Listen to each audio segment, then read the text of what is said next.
What is going on, everybody? It's yours truly, Connor here, and on this week's edition of the Marvel Roundtable, Peter Parker enters the MCU in his first solo film. But does this movie hold up, or is it just more of a watered-down version of everyone's favorite web-slinger?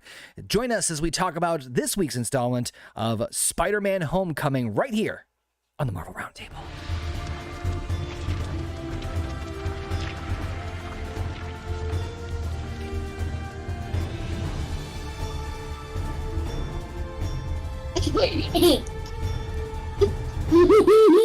Perfect timing. I love that. That was right in the middle of the intro. It was perfect. Welcome everyone to the Marvel Roundtable. Of course, welcome back to the Horny Goat YouTube channel and the Horny Goat Podcasting Network, where you can listen to us on your favorite podcasting platforms, such as Anchor, Apple, Google, Spotify, pretty much anywhere you can listen to us in your ear holes. And welcome to the Marvel Roundtable, where, of course, this is the show where each and every single week we dive deep into every MCU movie and show. And this one is certainly going to be a doozy, as it's the first time ever that Spider-Man is getting his own solo movie in the context of the MCU. And this one is, it's a movie, that's for sure. We're going to break it down for you guys. And of course, I am not alone. I am joined with me by the wonderful tattooed mama herself, Heather, and of course, her sidekick, Wendy here.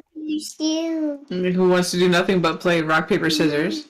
I mean, I can't blame her. That's a fantastic game. She didn't say rock, paper, or scissors. I mean, why not choose all three, right? What's up, Heather? How you doing this evening? Tired.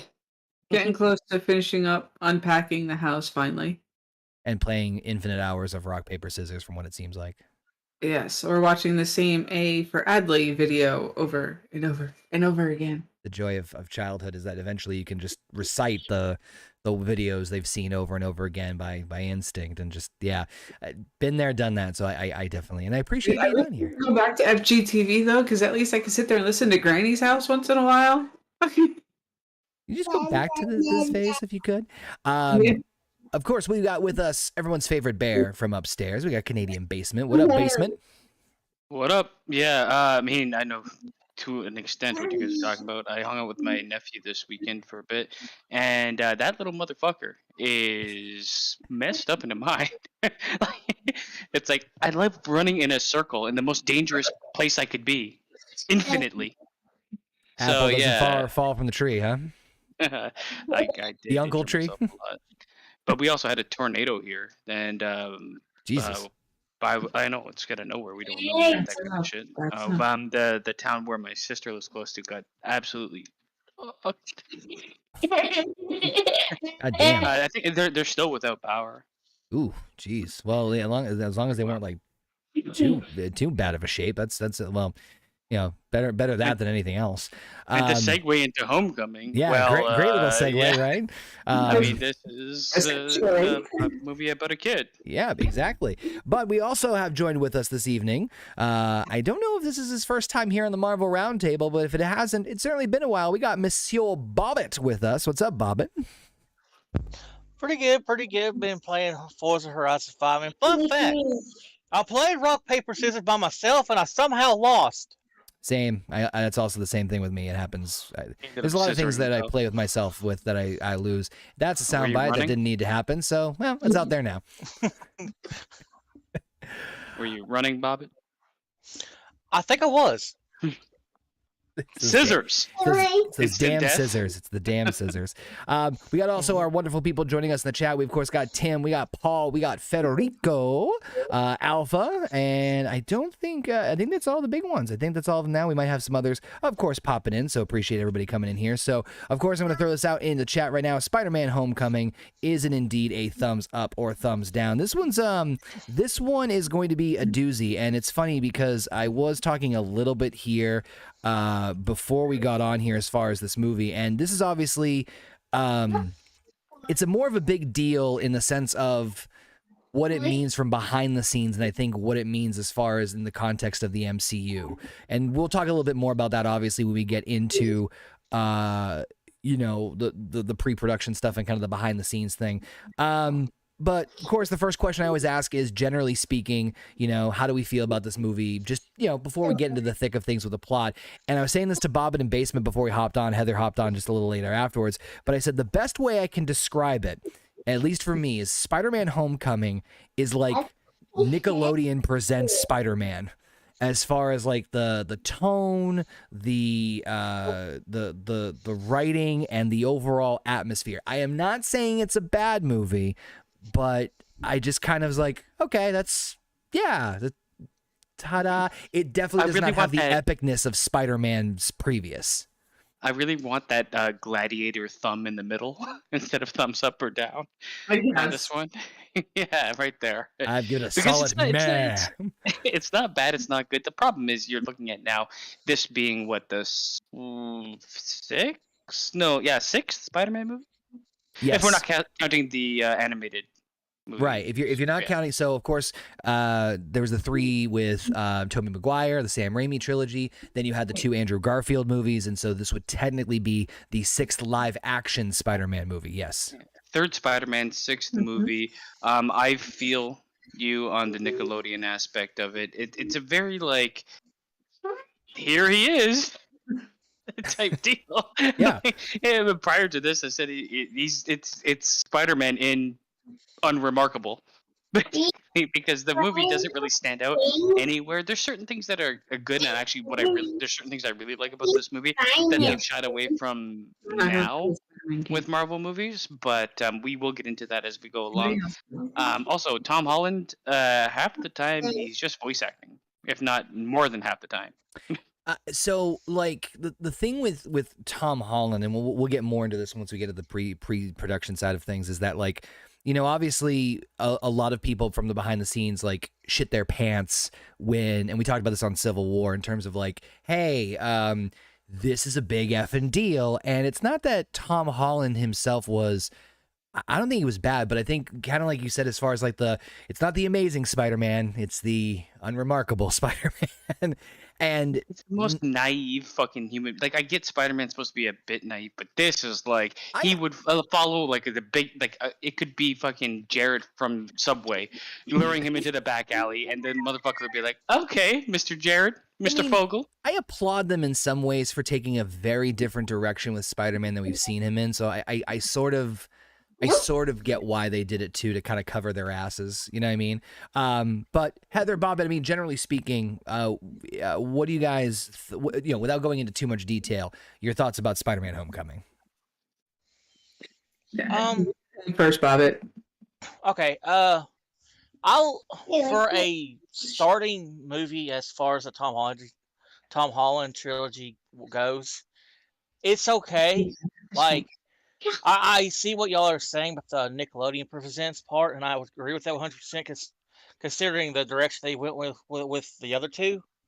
And I'm glad they didn't just go, they didn't do the whole origin thing again. We all know about Spider-Man's origin. I'm glad they didn't go that route. Again. Yeah, like, do we really need to see him get bit by a spider again? Well, no. Wouldn't mind Uncle Ben, but no, I'm just kidding. I mean, they could have at least featured it in some respect at some point. Like, you could do a tiny little flashback or something. They don't need to, and I think you're right there. But I also think it, like, automatically assumes their entire fan base have seen all the Spider-Mans. Yeah. Which is not necessarily true. It's really not. I mean, considering that there are so many new fans to this entire MCU because of the fact of the new movies that came out, like Guardians, Thor, Captain America. They have no clue who Spider-Man is. They have no clue how he got his powers.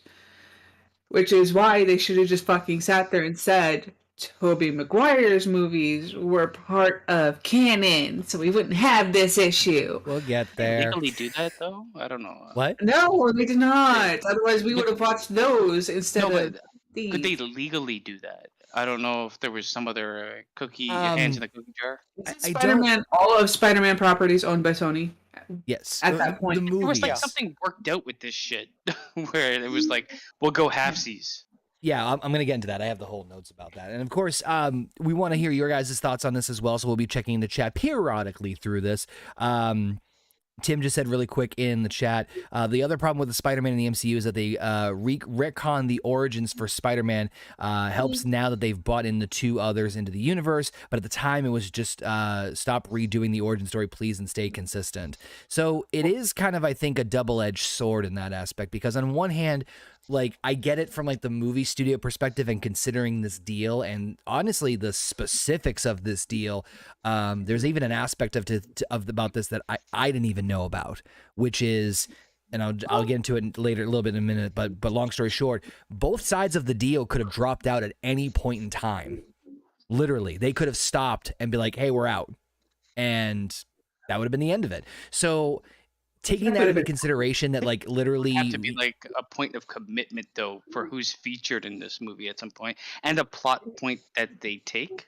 Well, my point is that with the exception, I think, of the second Spider-Man movie in the MCU, and obviously the cameos in the other movies, like, oh, you mean like they could drop out after this movie and be like, okay, I thought you were like they could drop out mid-production and be no, hey, no. Yeah, meaning like, meaning they could like literally Spider-Man could have not been featured in the MCU after this, which, given the ending of the movie, kind of makes more sense. You know what I mean? You're supposed to be sleeping. Yeah, but I also it does, but they leave enough space there for it to be something. Oh yeah, for sure. I was gonna say to Heather's point of like the origin story and everything like that. Yeah, it's also like this is probably the most accessible for younger fans. This is like if I had to pick like which movie to take the youngest of my if I had multiple kids, the youngest, this would be it, because it takes place in high school with high school kids. Nick. Yeah, it's just more. It's Nick at night. It is extremely Nick at night. You know, there is. It's just funny because I you know, I grew up obviously on different shows, and this is me showing my age. Coke. But like, I've seen some of the shows that Nickelodeon produces now, like the live action ones, and the best way I can like make a relation to it is like the Drake and Josh show, or like the shows that are along that line. This felt like that show with Marvel and Spider-Man, and it's again, the high school. It's the high school and everything that took place there. Yeah, it's not. It's not that I hated the movie, but to Basement's point, yeah, it's very let's put a solid thumbs in the middle. Because we're Saved by the Bell. Actually, that's what this turns into. Seriously. So let's kind of talk a little bit real quick about the behind the scenes about this, because obviously it's a fucking doozy. And when I say that, it's because, and I'm not just me doing my best Kevin Feige impression, but obviously the big elephant in the room is the fact that Sony, and as of this recording, still owns the movie rights to Spider-Man. We talked a little bit about this before with Hulk. You know, that's why Hulk hasn't had a solo movie, because he's technically still owned under the rights of Universal. Sony is the same deal with Spider-Man, and obviously, and we'll get into this when we get into this. At this time when the movie's made, Fox still owned the rights to like Deadpool, X-Men, and the Fantastic Four franchises. You know, it's that beautiful movie Fan Four Stick. But Spider-Man was obviously the big one, and I think it's pretty obvious that Spider-Man, I'm not saying this one, but Spider-Man as a franchise is probably the most successful Marvel franchise out of them all. I think that's pretty apparent. I think it's pretty safe to say that. So like we talked about in its entirety, right? Like yeah. No, I'm not saying like this movie. I'm saying as an IP property, out of all the superheroes that Marvel, the most recognizable is Spider-Man. I'll get to that later on. Sorry. Oh yeah, no, it's okay. So obviously, you know, at this point we've had, like we said before, 3 Tobey Maguire films. There was plans on being a 4th one with Sam Raimi. He said this in recent interviews promoting Multiverse of Madness, and he was planning on doing a 4th one, but the amount of influence that Sony Pictures was trying to involve with the movie said, like, you know what, I think I'm just going to bow out. You guys go ahead and do a reboot, and that's where we ended up with, of course, the that's where, of course, we ended up with the Andrew Garfield movies, which is why we had the reboot there. And those did so. Well, I'm sure we'll talk about them at some point. Pretty big misstep. But I didn't hate them, but I kind of hated them. Well, I'm sure we'll They flopped in the box office, but yet they said, let's still make sequels. Yeah. So, in 2014, so after the second one, after the Amazing Spider-Man 2, there was a conversation between Sony Pictures Entertainment co-chairman Amy Pascal and President Doug Belgrad, stating that Sony wanted Marvel to produce a new trilogy of Spider-Man films while Sony retained creative control, marketing, and distribution. Discussions between Sony and Marvel broke down, and Sony planned to pursue its own slate of Spider-Man films. However, in February of 2015, Sony and Marvel announced that they would release a new Spider-Man film with Kevin Feige and Pascal producing, through the latter through a company, Pascal Pictures. The character would first appear in an earlier Marvel Cinematic Universe film, which of course later turned out to be Civil War. Marvel Studios would explore opportunities to integrate MCU characters into future Spider-Man films, which Sony Pictures would continue to finance, distribute, and have final creative control over. Marvel had been working to add Spider-Man to the MCU since at least October of 2014, and this movie came out, of course, 2017, when they announced the slate of Phase 3 films, with Feige saying, Marvel doesn't announce anything officially until it's set in stone, so we went forward with Plan A in October, with Plan B being if the deal were to happen with Sony, how it would all shift. We've been thinking about the Spider-Man film as long as we've been thinking about Phase 3. Avid Arad and Matt Tolmach, who were the producers of the Amazing Spider-Man series, were set to serve as executive producers, with neither director Mark Webb nor Andrew Garfield returning for the film. Sony was reportedly looking for an actor younger than Garfield to play Spider-Man, with a couple of people as frontrunners. In March, Drew Goddard was considered to be writing and directing the film. I'm just getting through here. I'm just getting through all the fun stuff. But the following month, while promoting Avengers Age of Ultron, Feige said the character of Peter Parker would be around 15 to 16 years old in the film, which would not be an origin story since, quote, there have been 2 retellings of that origin in the last 13 years or so. We are going to take it for granted that people know that and the specifics. Of course, we do find out Uncle Ben is referenced in the film, just not by name, but there was some discussion to include a direct reference to Ben when Peter is getting ready for his homecoming by the revelation that his wardrobe consisted of Ben's clothes, but the writers desisted because they felt at the moment it veered away from Peter's character arc, and they didn't want to make Ben's death kind of like a throwaway line. So obviously, it's kind of a big effing deal that they were able to pull this off. And basically, the idea, the deal ended up boiling down to a 5-film deal for Spider-Man, where he would have 2 of his own solo movies and then be involved in and co-star in 3, or like a cameo in 3, which obviously we know Spider-Man Homecoming, Far From Home, and then the 3 being Civil War, Avengers Infinity War, and Avengers Endgame. But the part like I mentioned earlier was the fact that I didn't even know about this, that technically speaking, either side, Marvel or Sony, at the end of any of the films could drop them out. Can you imagine? You put fucking Spider-Man in Infinity War. I don't feel so good, and he never returns. Just because he fucking gone. Fucking turns into like a Sony logo for Endgame. Well, like, I'm back here's from the thing, though. Stark. I look a bit different. That almost actually happened. Yep. Because Sony didn't want another Spider-Man movie. There wasn't going to be a Far From Home until Tom Holland cheerleadered for it. Yep, we'll get there. So supposedly, supposedly, and shout out to Frank in the Harsh Truth podcast joining us in the chat. What's up, Frank?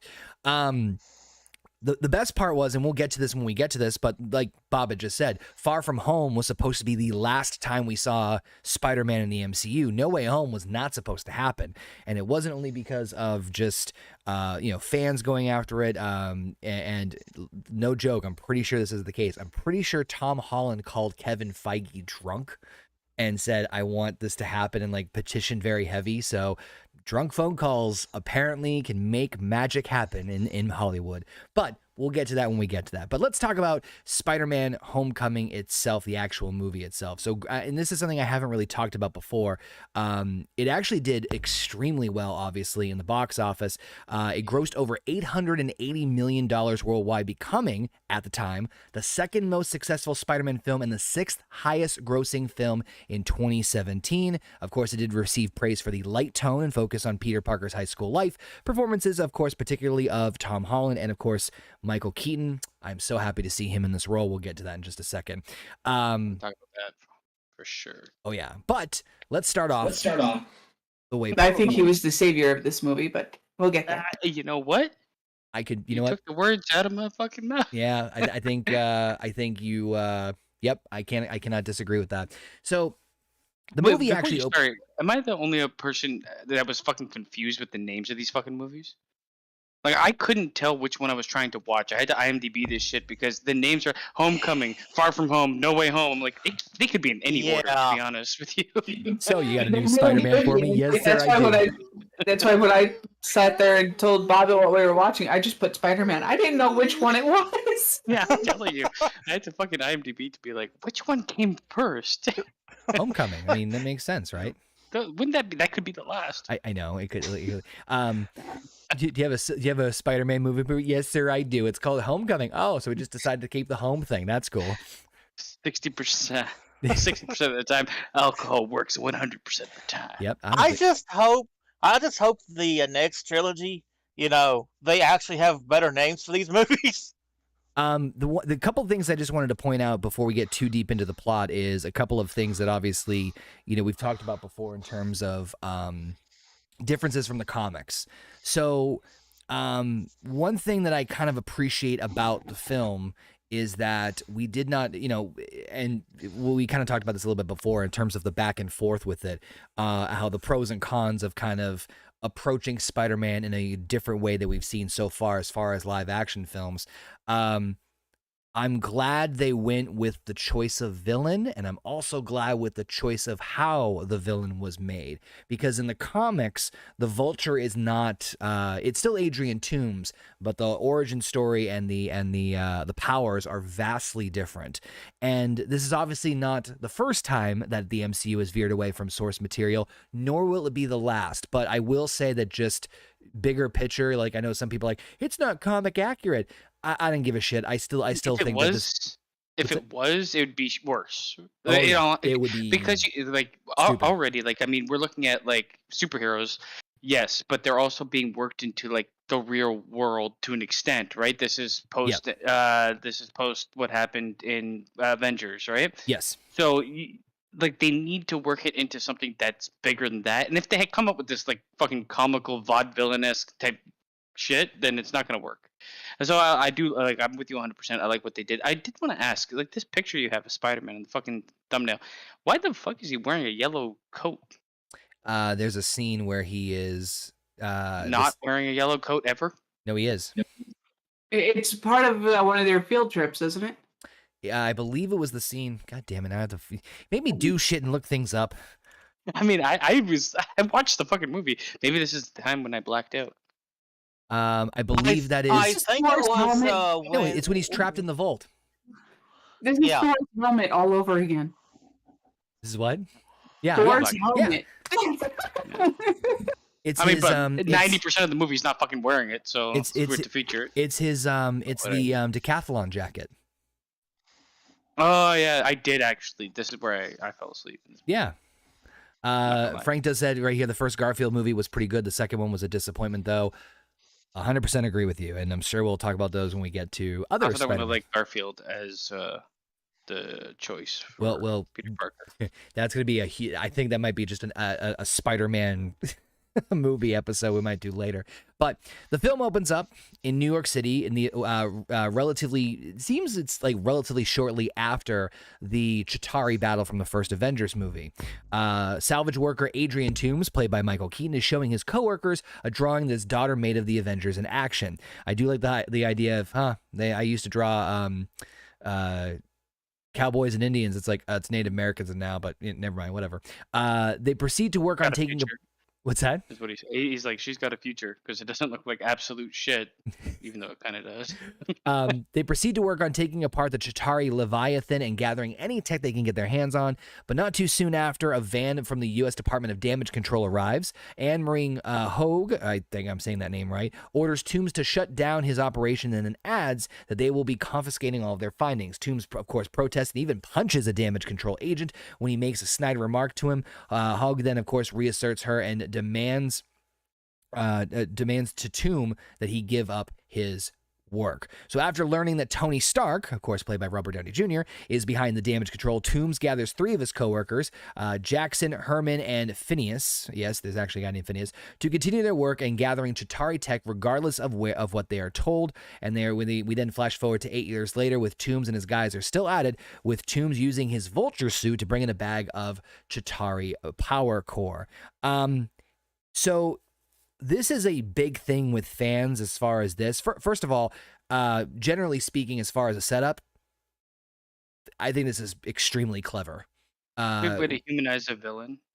Yeah, I've said before, and I've kind of teased it in the last couple of episodes, that there are a couple of good there's a couple of good Marvel villains, and that obviously that's one of the big weaknesses of the early Marvel films, with of course some exceptions like Loki. Toombs is probably one of my favorite Marvel villains that's not a big one. And this opening scene, of course, Michael Keaton. Who doesn't love Michael Keaton? Come on.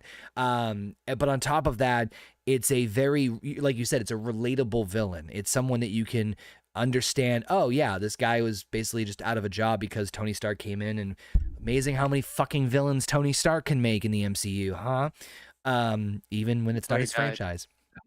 But the biggest gripe is, and a big eye roll, is the whole timeline, because God knows timelines are fun in the MCU, of 8 years. So supposedly the Marvel movies take place the years they were released, except for Endgame shit. We'll get to that. So Marvel's invasion, the invasion of the Chitauri was supposed to happen in 2012, and then it's like 8 years later, it would have been 2020, but yet it's 2017. It's like the whole 8 years thing is just a fucking like stupid point that they could have easily solved by just saying 5 years later. And it's like, that I just hate fucking little shit like that. This is why time travel in any movie is not a good idea. Or having like a timeline that 50 different directors have to adhere to, and writers. Like, you're gonna have inconsistencies. I will say for this scene though, the one thing I really like about this movie is making it small scale. Yes. A lot of MCU is like, we gotta go bigger. So when they go small, they usually hit it out of the park. For me at least, I enjoy the smaller scale. It's much easier contained. There's not as many like question marks for story plot points. Yeah. So I did enjoy the fact that they're starting out on the ground level for somebody that's really just trying to do their fucking job. That technically the government comes in and is like, nah. I did. Nah, bro, you gotta stop. I did love when he punched the guy, and it's like, and I think he does that same like whole thing. It's like when someone pisses him off, and he's like, yeah, all right, and fucking snaps. And I just got Beetlejuice flashbacks. Perfect Michael Keaton-esque. Yeah, and he does it like 3 snapping. times in the film. I'm like, okay. Not that I'm complaining. Bob, what'd you think of the opening soon with? Sorry, go ahead. I'm sorry, Base. I didn't know you were finished.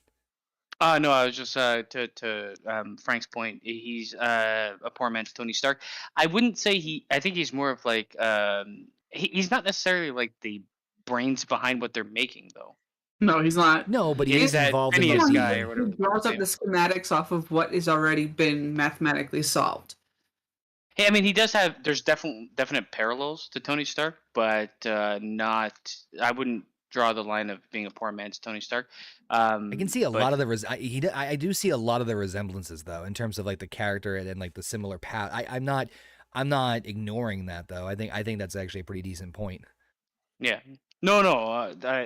I don't fully agree with it, but I agree with it to an extent. Yep. Bob, what'd you think of the opening for introduction of Adrian Toombs? And like I said before, this is a somewhat different version of the Vulture. And I mean, come on, Michael fucking Keaton. Yeah, as a guy who's very well versed with the Vulture as far as like other media, I thought this was a perfect introduction to his character, and Come on, Michael Keaton is just fucking awesome. I love Michael Keaton. And the other part of it too is that you know, it's a different villain. Obviously, you know, we've had in the first 5 Spider-Man movies, we've had the Green Goblin. Technically, we've had the Green Goblin like 3 fucking times. Venom. The Green Goblin, Yeah. Doc Ock, who Venom. I don't give a shit. Peter Molina can fucking, he's amazing. Venom, Sandman, the Lizard, and Electro.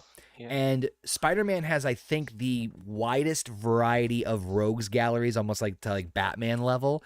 And so the fact Yeah. that they were able to again veer off and not only do a different direction with the tone of the movie and the character, but to be able to do a different Spider-Man villain that hasn't been done yet. It was like a breath of fresh air in some cases.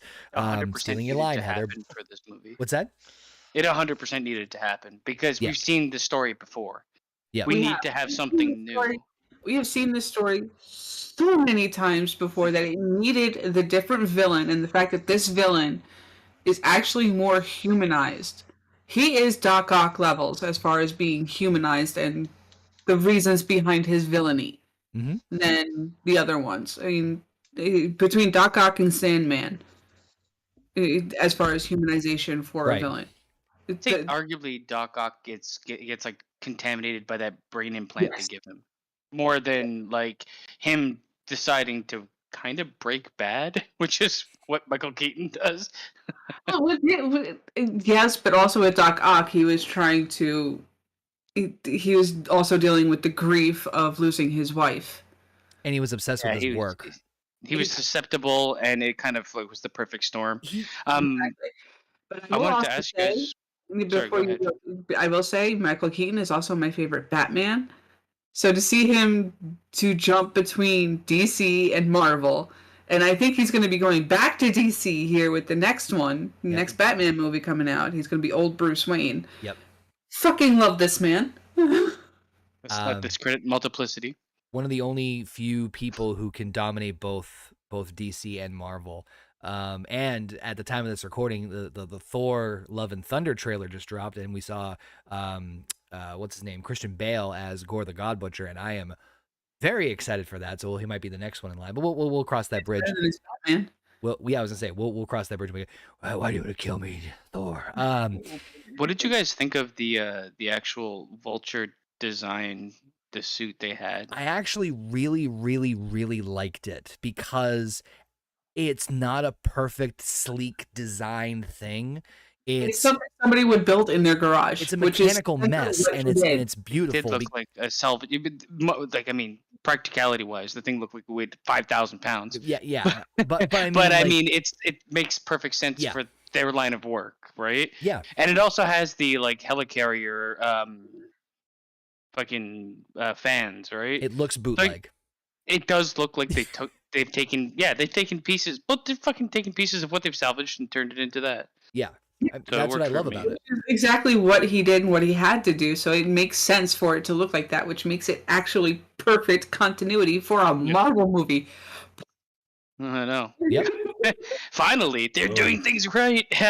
And don't get did we comfy. did we get the title card yet? Because I gotta talk about that fucking weird ass combo of the Avengers and Spider-Man theme. Oh yeah. So I'm like, what is going on? It sounded like kids in a fucking basement or kids in a fucking garage just hammering it out. you talking about like with the Marvel Studios logo? Yeah, they Yeah. combined the two themes, and it did not work for me at all. I didn't hear the event. I mean, Oh, it's there. It's Fuck, now I'm not gonna have to fully listen to it again. it's not fully the Spider-Man theme. I can tell you that. funny because I hear more the Spider-Man theme than I do the other.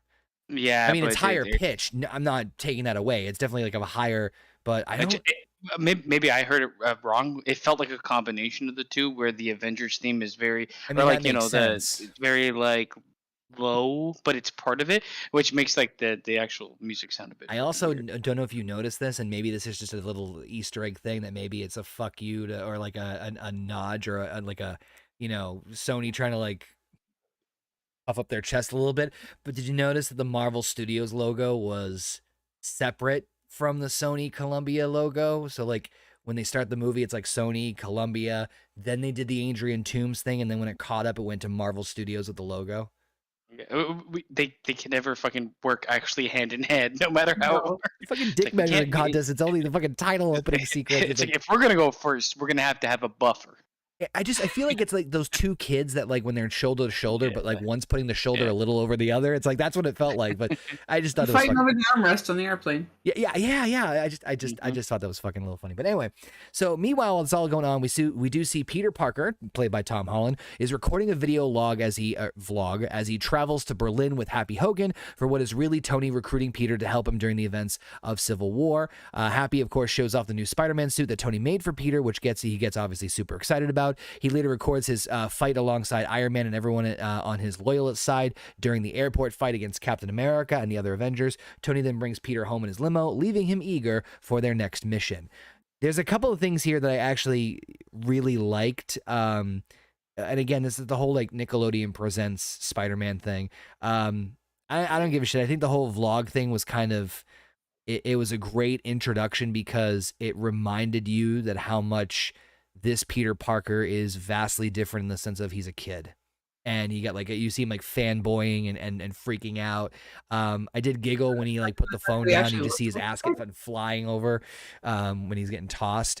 I don't know. I kind of enjoyed that part. And obviously the talk with Tony that we saw in the trailer where he's like, don't do what I would do, but don't do what I wouldn't do. There's a thin line. And then he goes to like, looks like he's hugging him. He's like, I'm not hugging you. Just get in the door. We're not there yet.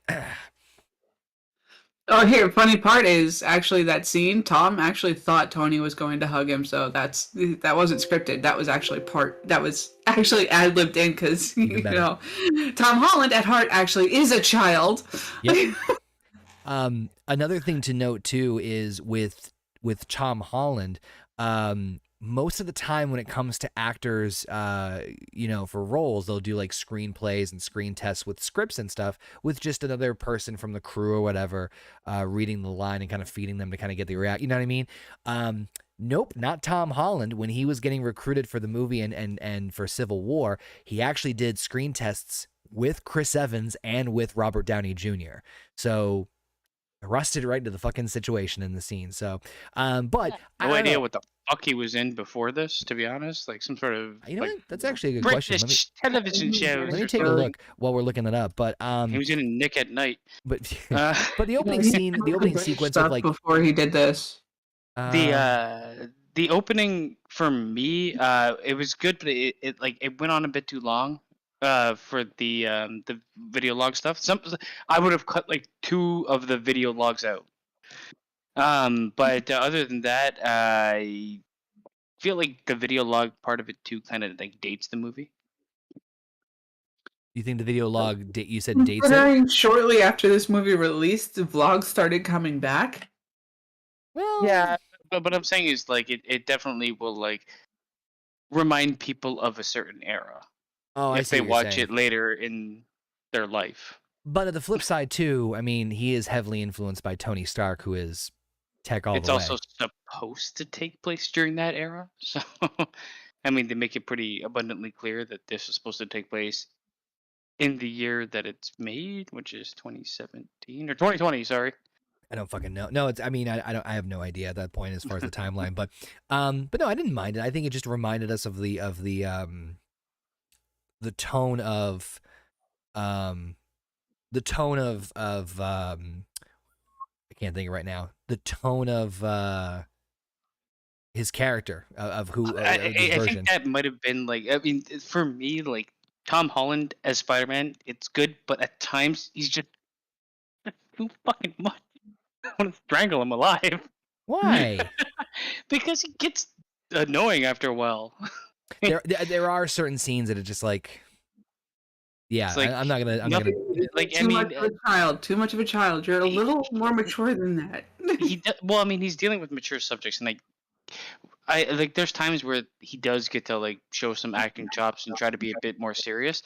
I just wish they weren't one scene in this entire movie. Yes. Oh, okay. Yeah.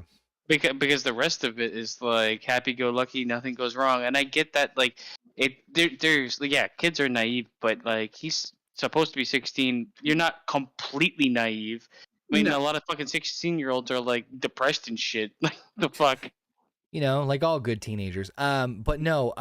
Mood swings, baby. But the other part, but the thing is that they, when you think about like the last two versions, and it's not really fair to do this because obviously the MCU is taking a vastly different direction with Peter Garfield Parker. was like 45 years old, so I can't count him. Exactly. Are you shaving? I'm a teenager. Who shows up with a walker on set? I gotta catch the bus. But like, they're obviously doing very different things with him, and so like, but you look at like Andrew Garfield's version and Tobey Maguire, and I know it's not a fair comparison to compare Tom Holland and the way they're doing it, but like, to me, those characters, they kind of dealt with the struggle of balancing, life and being a superhero, but I didn't really feel like, I don't know. It just, I know that's part of the Spider-Man, like the charm of Spider-Man is that he's a real person with real problems and also balancing this out. And to me, I think Tobey Maguire's version handled it better than Andrew Garfield's. But it was kind of hard for me to wrap my head around those like struggle problems that he was dealing with in either of those franchises. More so for me, I think the best example would have been Spider-Man 2, but with the one with Doc Ock. But this one at least definitely put at the forefront of, we're going to balance out the time between his real life problems and him being Spider-Man a lot more than the other films, at least for me anyway. I don't feel like, I don't really want to get into this territory, but I haven't seen the third Spider-Man movie, so I might be speaking out of my ass when I say this, but between the two that I've seen and everything that I've seen him in within the MCU, the character has zero growth. Yeah. I will say he's the same in this movie as the next one. 1000%. The third one, I will say, in my opinion, the third one does. That is the one strength of the third one. Like they finally do a really good job, in my opinion, of hammering home his like. There's an actual arc and there's a growth. Yeah, I think that it's better in the third one. What's that? He actually becomes an adult. Yeah, and he should be kind of forced in like this. My gripe with this movie and the next one is he's 16 years old in this movie. You're supposed to be, but he's dealing with real fucking problems that will fast track maturity. Mm-hmm. It will in the real world. It does. So like his naivety and like there's times where it's like you almost died. He's like, yeah. Well, I think, are you okay there, Peter? And not to make excuses for it, but again, going back to like that whole like the note of this could have been the last time we saw Spider-Man in the MCU, and literally, with the exception, obviously, I think the Avengers movies. Same thing with Far From Home. It's like we didn't know. You'd think you'd see more them trying to do more with the character if they thought it was the only time they could do something with him. True, but I think they also saw, hey, cha-ching. So, try to make the most of it as they possibly could. Put a Spider-Man shirt on screen and people be like, guess I'm going to go watch it. But 2 months later, we fast forward a little bit, and Peter is still waiting to hear back from Happy over any new missions. He goes back to being a normal student at Midtown High School, and he even makes plans with his best friend Ned to build a Lego Death Star. By the way, that thing looks fucking badass, and why is it that Lego fucking haunts me no matter where I go, even in the video games and the fucking MCU? By the way, bit of a mindfuck if they ever see who plays Mace Windu and be like, hey, he looks a lot like Nick Fury. Peter also has a crush on a senior named Liz and is frequently taunted by a snotty rich kid, Flash Thompson, who, I'm not going to lie, I fucking love Flash Thompson because he's a fucking dick. When I say penis, you say Parker. Penis, Parker. I couldn't fucking help but laugh. He's a dick, but he's like a puny little cunt. It just doesn't really make like. Usually, if you're a bully, you're not fucking 3 feet tall. Only because he's rich. Right. Yeah. And it's a variation. It's my disconnect from the problems of the new age child. Yeah. Yep. When not at school, Peter continues going around the city as Spider-Man to help people as well as fight crime. Peter refers to his Spidey work as the Stark internship, and as a result, he quits his school decathlon team, and while at school, Peter secretly creates new web fluid for his shooters. One night, though, Spidey catches 4 crooks with Avengers masks trying to rob a bank using high-tech equipment. Spidey shows up and fights the criminals until one of them uses a device that emits a powerful blast, blowing up not only the bank, but also the bodega across the street that we saw him establish earlier was one of his favorite sandwich shop places. Spidey rushes over to save the owner of the bodega and, of course, his cat. Murphy. What? The cat's name is Murphy. Murphy. Sorry, Murphy. One of the things I'm not a huge fan of with the Tom Holland version of Spider-Man, and one of the reasons I like Andrew Garfield's performance of Spider-Man is the quick whips and the snarkiness and like the sarcasm, you know what I mean? Like there's the little lines, and I feel like this was the only time we got this in the entire movie, and really the entire time we've had fucking Tom Holland as Spider-Man. Am I the only one who missed that? Well, You also had the line of, "Hey guys, do you remember that movie about space?" Yeah, like You had that with Civil War. You get that still. Civil War, he was fucking quipping it out the building. Oh God, yes. That's true, all yeah. he was doing.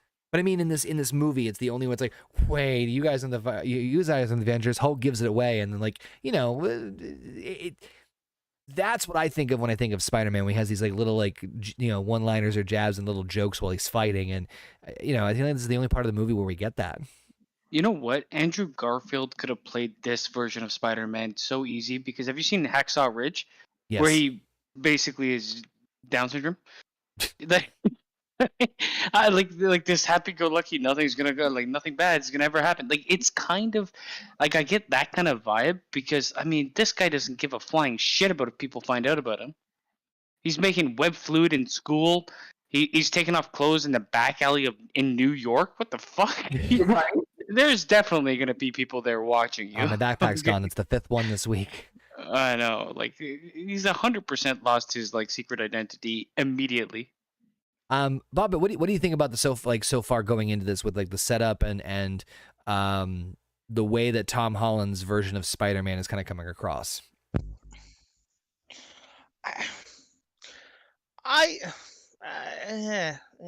Well said. Like I like the Tom Holland version of Spider-Man, but I feel like he's kind of like the cartoon version where it's like really campy. Yeah. And Yeah, I get that feeling too. Yeah, yeah. Like the Spider-Man and his amazing It's friends. Mm-hmm. it's like watching the '90s Spider-Man show, kind of. I mean, I love the Spider-Man 90s show. I'm not gonna give a. I mean, I did too, but It already happened. you know, Not but wrong.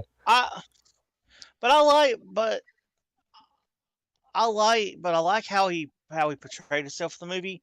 Yeah, he should have been more mature considering the shit that he dealt with in this movie.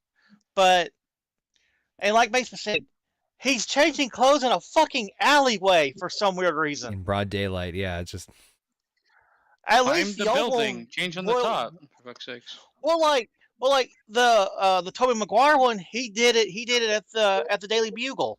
Did you turn the water off? I mean, there's so many better options. I mean, I think they were kind of going with the idea that he can't wait to get out of, like, he cares more about his superhero life than his actual life. Yep. And the idea there was to be like, he can't wait to shed those clothes to put on his actual clothes right. and get to work. Like right? literally, he's like rushing out the door at 2:45. He's the first one out of school, and even like leaping over the.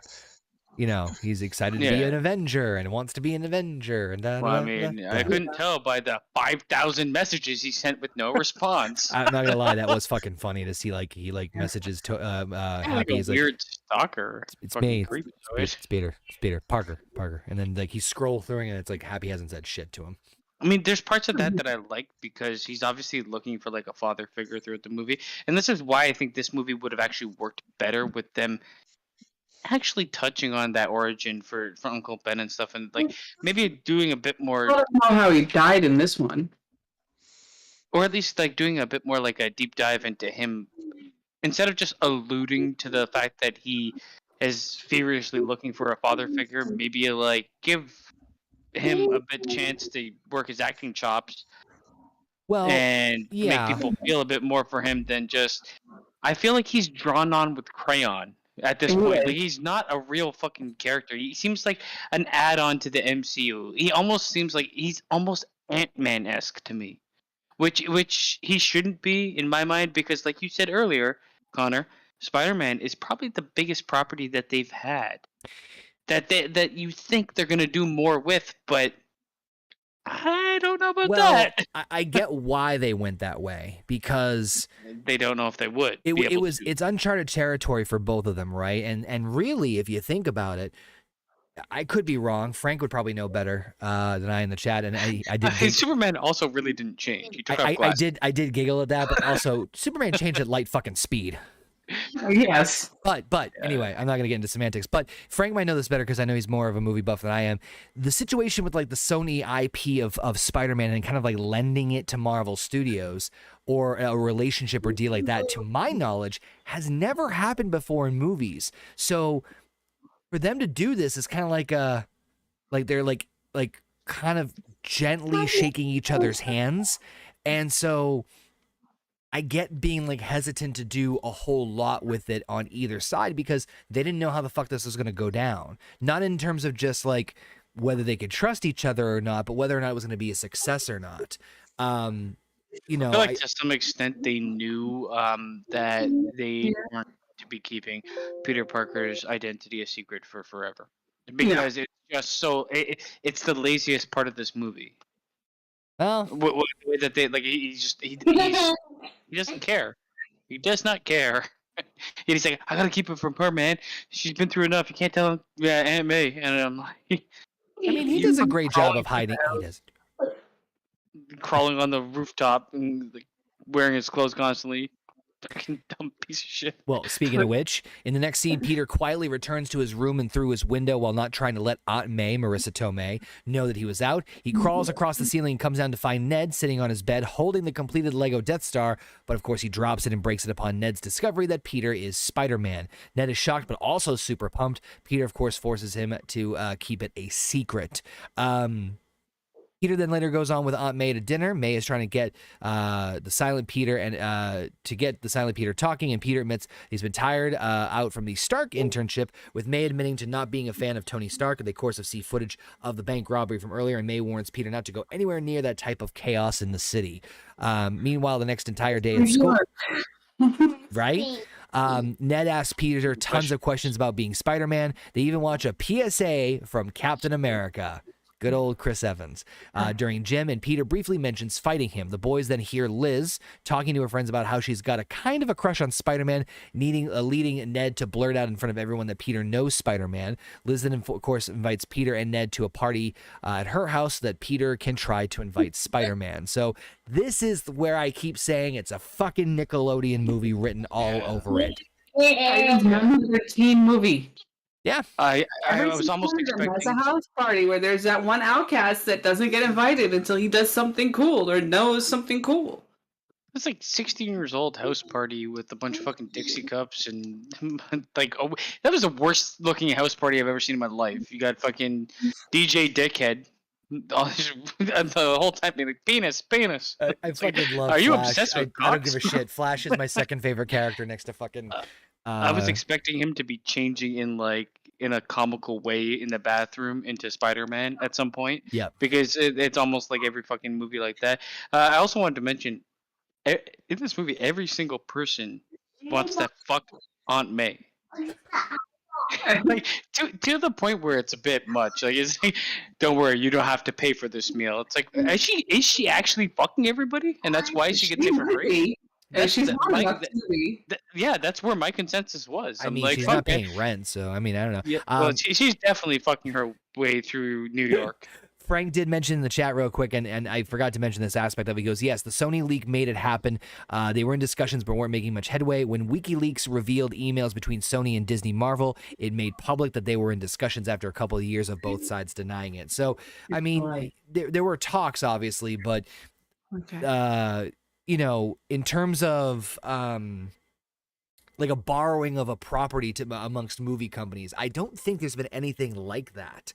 in movies. That's why I can see this being like a safer movie in the sense of like not going crazy with it. You know what I mean? Plus, you have to think about it too, right? That I mentioned earlier, Kevin Feige said that he had a plan A and a plan B. And so plan A was they were going to do, you could theoretically take Spider-Man completely out of phase 3 and nothing would really change. Right? He wasn't extremely crucial or integral to the bigger story of Thanos and the Infinity Stones. He really wasn't. So you could have done the entire MCU phase 3 without him and still have delivered the gauntlet. What's that? To Captain Marvel. Oh yeah. That's all he did. Yeah, basically. But you know, it's that's real. My point is that for better or for worse, you could in theory take Spider-Man completely out of, you know, with the exception of Civil War.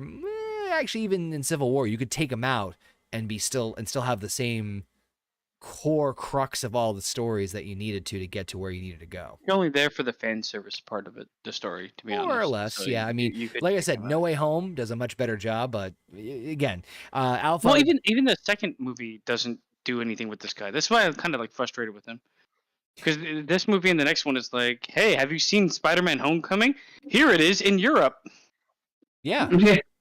Zero trip. Alpha says in the chat, Conor, I can see why you refer to Nickelodeon with this because the whole sequence with Peter and Spider-Man identity switching and shit reminds me a lot of Danny Phantom. It's not just the switching of the superhero name or even like the superhero-esque. It's the tone of like the going to the party, making sure the crush knows, the best friend knows, nobody else knows. Like the whole, I got to impress him, I got to do this, I got to do that. Like I'm letting people, just the whole. It's very paint by numbers writing. I'm not saying that that's a bad thing. It's just that's the vibe I get from this. Again, I'm not saying that's a bad thing. Tim's saying they had to be careful with the Spider-Man character because of they had taken out the character. It would have been hard to answer what happened to him. True. It would just sit there and say Tom Toby. Well, you can also, yeah, but my point, I mean, like I said, at any point you could have taken him out, and in terms of the big MCU, and still been able to pull stuff off. So anybody else feel like MJ looked like a fucking crack addict or an abused child? The entire movie, I was like, what the fuck is going on with this girl? Bob, anything you want to weigh in on the stuff we're kind of spitting out there as far as like Spider-Man's bigger impact in the MCU or like the way it's been set up and the tone so far? No, not really, because y'all are covering everything pretty good. I agree with y'all on all and everything about this. Like, I have no issue with it, you know. All right. Moving right along in the story, the boys do attend the party, and almost instantly, Ned tries to get Peter to change into his Spider-Man outfit. Peter doesn't want to until Flash starts pestering him. When I say penis, you say Parker. He goes to change, but then sees an explosion in the distance. He goes to investigate and finds Bryce and Schultz selling Chitauri tech to a local gangster named Aaron Davis, played by Donald Glover. When Peter's cell phone goes off when Ned tries to call him, making Bryce and Schultz think Aaron was setting them up. Spidey, of course, intervenes and tries to fight the crooks. He chases them until Vulture swoops down and grabs Spidey and then drops him into the river, and he gets tangled up in his own parachute. Iron Man then comes down and saves Spider-Man, finding out where he was because of a tracker in his suit. Tony, even though he's not in the suit, is basically calling Peter, but he tells him to stay out of crime fighting for his own good. Peter considers returning to the party, but Ned has him hear on the phone that Flash has everyone mocking him, when Peter then finding a weapon that one of the crooks left behind. So, a couple of things to note here. Aaron Davis is a bit of a name drop for anybody who is a super geeky Marvel fan, because that is the name of the Prowler, who is also the uncle of one Miles Morales, the next Spider-Man in line. I don't think they'll ever do anything with it live action wise, but just a fun little nod in case you guys didn't catch that. This is also the first of 3 Iron Man Spider-Man interactions in the whole movie, with him basically be like, nope, stay out of this, and kind of setting the expectation of you need to keep your nose buried and not, don't you got to fight for your right to party kind of vibe. Yeah, it's leading more towards that Mr. Stark being Peter Parker's dad. That Yeah. is now a meme across the entire internet situation. And it's just one of those things. You gave him the suit and he was fighting other crimes, but you didn't show up for that, but you'll show up for this. Right? Is the tracker only working some of the time? Or he just doesn't give a shit enough. Convenience. It's one of the two. I mean, Basement, any thoughts on this part? Uh, Not really. I mean, this is run by the numbers. I do feel like the moment that he was jumping on houses and shit like that, it was like it's shenanigans for shenanigans' sake. Yep. And some of the CGI looked fucking terrible. What a shock. A Marvel movie having terrible CGI. Oh no. This whole scene was like basically CGI Spider-Man flailing about. I did love the little nod to Ferris Bueller's Day Off, though. If anybody else caught that, when he's running through running through the backyards, there is a scene where like one family is watching the movie and watching that scene in Ferris Bueller's Day Off when he's running through the yard. He goes, "Great movie," and he just fucking runs by. So, yeah, nice little nod there. So at Toombs' lair, we see Bryce admits that to dropping his weapon as he was using his electric gauntlets, calling himself the Shocker. Fed up with Bryce's carelessness, Toombs cuts him from the team, but Bryce threatens to spill their secrets to Toombs' wife and to the public. Toombs, of course, responds by grabbing a powerful gun off of Mason's desk and incinerating Bryce with it, mistaking it for an anti-gravity gun for a laser gun, and then gives Schultz the gauntlets so that now he can be the Shocker. So again, that's another nod to another Spider-Man villain who had these like electric shock gauntlets, and so Even again, had the costume for him, the yellow arms. yes. Yep, that's the Shocker. Not the Yeah, but but yeah, he I mean, this is like where this guy is like, I guess he's got no humanity left. He kills a guy and it's like whatever. With the other chips. I did I'm not gonna lie, there's a couple of moments in this movie where I did genuinely like I'm like and him like, I thought this was an anti-gravity gun. Oh well. Yeah, just kill the guy. Yeah. Whatever. Yeah, I'm okay with murder now immediately. Fine. It's fine. So now we got another problem for Peter to overcome. So with Ned's help, Peter cracks open the weapon to find a power core. He finds Schultz again and places a tracker on him, discovering that he is going to Maryland for some reason. But to get there, Peter rejoins the decathlon team as they head to DC for the Nationals competition. Peter, of course, sneaks out to go find Schultz as Spider-Man. He catches the villains attempting to hijack a damaged control truck with more weaponry inside. During his attempt to foil the villains, though, Spidey is knocked unconscious and wakes up in a damaged control warehouse, unable to leave because the door is sealed until the morning. Peter talks to the AI system in his unit, who he refers to now as Karen. I'm not gonna lie, that's fucking funny. She helps Peter get a better understanding of how his suit works. He even tells her about his feelings for Liz and also learns that the power core is basically a bomb that will go off when exposed to radiation. When he realizes he is about to miss the competition, Peter has Karen help him unlock the doors as he rushes to the competition. So again, it's this whole like, oh, I got to make it back in time for the decathlon. Like, Nick. But also, maybe this is just me. No one checked the fucking back of the truck from the time that the Vulture dropped Spider. Like, there was a lot of fucking commotion going on there. And at no point, even when they parked the fucking thing, that no one bothered to check inside and say, hey, there's a guy in here. There is a hell of a lot of that in this movie. I mean, they're in school playing around with shit they shouldn't be playing around with, and the guy's like, "Don't cut off your fingers." Oh my god, Stop paying yes, like attention." the teacher that doesn't give a shit. Like I get it, yeah, it does exist, but like this movie uses it a lot.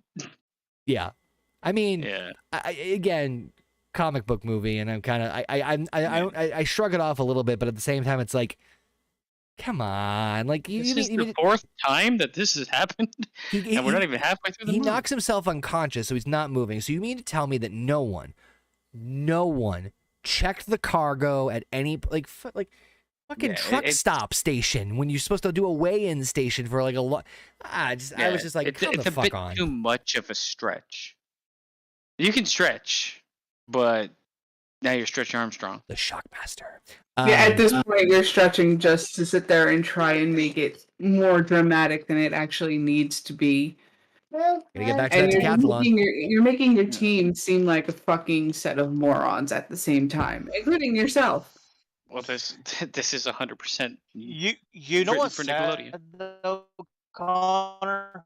What's up?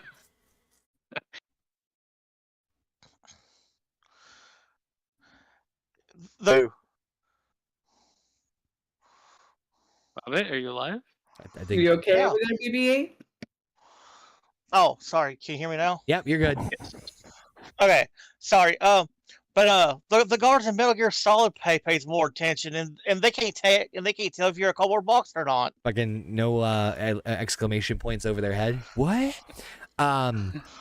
So I didn't hate it, but it just that part was just, I'm like, come on. I actually didn't mind the slowing down a little bit of the pacing when he's like trapped inside inside the like the vault Also gets area. him to understand like what his suit can and can't do. I actually didn't mind that part so much too. I do love the little like activate instant kill. No, don't activate instant kill. So it's kind of like if a kid got a hold of this Iron Man suit, and you know there are aspects of it. He does have a hold of it. What are Well, you doing, Tony Stark? So well, no, he unlocks it. Remember? Oh yeah, he does. He did. Yeah, he like fuck takes him off the training wheels, and it's like, congratulations on packaging your core. It's like, yeah, fucking great. Also, how much of a genius is Tony Stark if two fucking 16-year-olds are able to hack it? Well, I mean, technically, Peter Parker is supposed to be very smart. The problem is they don't really do a great job of showing it outside of telling us it. He's like, oh, I created it. He actually tells Tony Stark he creates the fucking web fluid. And Tony Stark's like, okay, here's a suit that can kill everybody in the world. Right, activate instant kill. Yep, you got this. You're fine. It's all good. But I mean, I did like. I actually on brand for Tony Stark. I didn't mind the slowing down the pacing a little bit with him stuck in the room for as little as it was, and him like just fucking around and stuff. I actually didn't mind that because it helped kind of ease things a little bit for me. And then like, oh, I gotta rush and get the fuck out because there's a bomb and I gotta make the decathlon and blah. So I didn't, you know, as much as I eye roll about the whole decathlon shit, I actually didn't mind the slower scene, at least for now. Just me. It's, I guess, the weighting of the two that's kind of bad for me. Like the waiting between like his school life and real shit. Yeah. Like they are worth the same to me. Eventually, that's like a point for where this movie actually takes off. But Heather, you were going to say something? Yeah, it's just I don't mind slow scenes as long as they don't make the movie feel like they're 20 years long when they don't need to. And this didn't feel like that because he was trying to figure out the suit because it wasn't one of his creations. Right. So he needs to play around with it to understand it. So Yeah. it made this scene at this point made sense for the movie. But at the same time, it's one of those things of can we now move along? I will say that I think it was just a little bit too long. Not horrible, not enough that it's like a horrible scene, but just This is where like I was tired, and this is where I took my 10-minute siesta. I'm not gonna lie. that lasted 3 hours. No comment. But he's also like a kid in a candy store. That's very much Yes. Tom Holland Spider-Man. Yeah. Yep. So at this point, Peter does miss the entire competition, but the team wins thanks to the help of reserve loner Michelle Jones, played by Zendaya, who, you know, I'm sure we'll never see her again. The team then heads over to Washington Getting Monument. abused at home. I'd almost fucking swear it. What? She just looks like a kid getting abused at home. She sort of phoned in the performance. I'm not gonna. She looks like she woke up and went on set and said one word. They're like, hired. Now just say one word, never seen you're in. And I want to state this for the record. It's just this movie. She does a better job in Far From Home and an infinitely better job in No Way Home. Like she's able to act. And she does even better in Dune as well. Yeah, so because like I've only seen her in this and the next movie, and I'm like, Man, you could have hired a wooden board. No, I think she's slightly better in Far From Home, but I'll tell you right now, she is infinitely more alive and active in No Way Home for sure. So, he tries to call Ned to warn him about the power cord that he was holding, but he's unable to get the message through. But as Spidey, he rushes to the monument, which I'm not gonna lie, I fucking giggled, where he's like running as Spider-Man on the phone with a backpack through the fucking Lincoln Memorial like area. And he's like, crap, damn it. Spidey then climbs up the monument to save the team, but he can't get in through the window without using great force. The police arrive in choppers and order Spidey to get to the ground.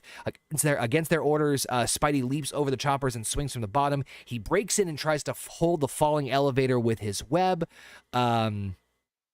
But the weight pulls him down as well. He's able to hold the web and the elevator as everyone inside climbs out. Liz is the last person and nearly falls with the elevator, but Spidey catches her with the web and rescues her. I also did love how he instantly fell, and then the teacher goes, "Thank you," as he's fucking falling to his presumable death. I'll be honest, the teacher in this movie is those ironic lines. Yes. The teacher had a couple of really good lines, and I think there was another one where like they're doing an interview after this whole thing, like a news report. It's like, the teacher's like, "I'm glad we didn't lose a student. Can't do that again." Like, what the fuck? No, the teacher's pretty good. He's good in this movie. He's good in the next movie. There was also, I think, when they were doing the decathlon training with the bells, they were like doing like, hit the bell to like answer. He's like, "What have I told you about using the bell for comedic purposes?" little shit like that. I appreciate it. So Mommy, not a bad scene with the Washington Monument thing. I did also kind of giggle when he's trying to like, "Yeah, yo, what you doing? Is Spider-Man here?" Trying to fucking disguise his voice. And then Ned's like, "Yes." He's like, "Whoa, big guy, slow down. Stop moving. Stop breaking the..." I don't know. It just, it was okay. Not anything like to write home about, but I get why they put that in there to kind of re-emphasize aspects of him being Spider-Man. You know what I mean? Mm-hmm. I never knew that like this was a real thing with the Washington Monument. I almost thought it was like, just a big white obelisk, I mean, it is. but I didn't know you could like traverse it. Oh, yeah. Yeah. Oh, yeah. Wouldn't recommend it, personally. I mean, it also seems extremely boring. It's a giant Have you ever phallic- been to the top of a gigantic dick? I'm about to say, it's an extremely phallic Welcome object. to So, Washington. I mean, take it for what it's worth. Bobby, what'd you think of the scene in the Washington Monument with the elevator and stuff? That was great. Oh god, that was really funny. And before that, when he did the whole kill suit thing, that legit scared me because I thought it was actually going to kill him. Oh, when he accidentally activated instant kill, yeah. Yeah. You will never see that again. But I did like that where it's like, no, fuck, don't kill everybody, and it's like, Right. what can this suit fucking do? Why was it given to a 16-year-old? Well, training wheel protocol, remember? It's just fucking. The guy is. Yeah, genius. I'm glad he's dead. Okay.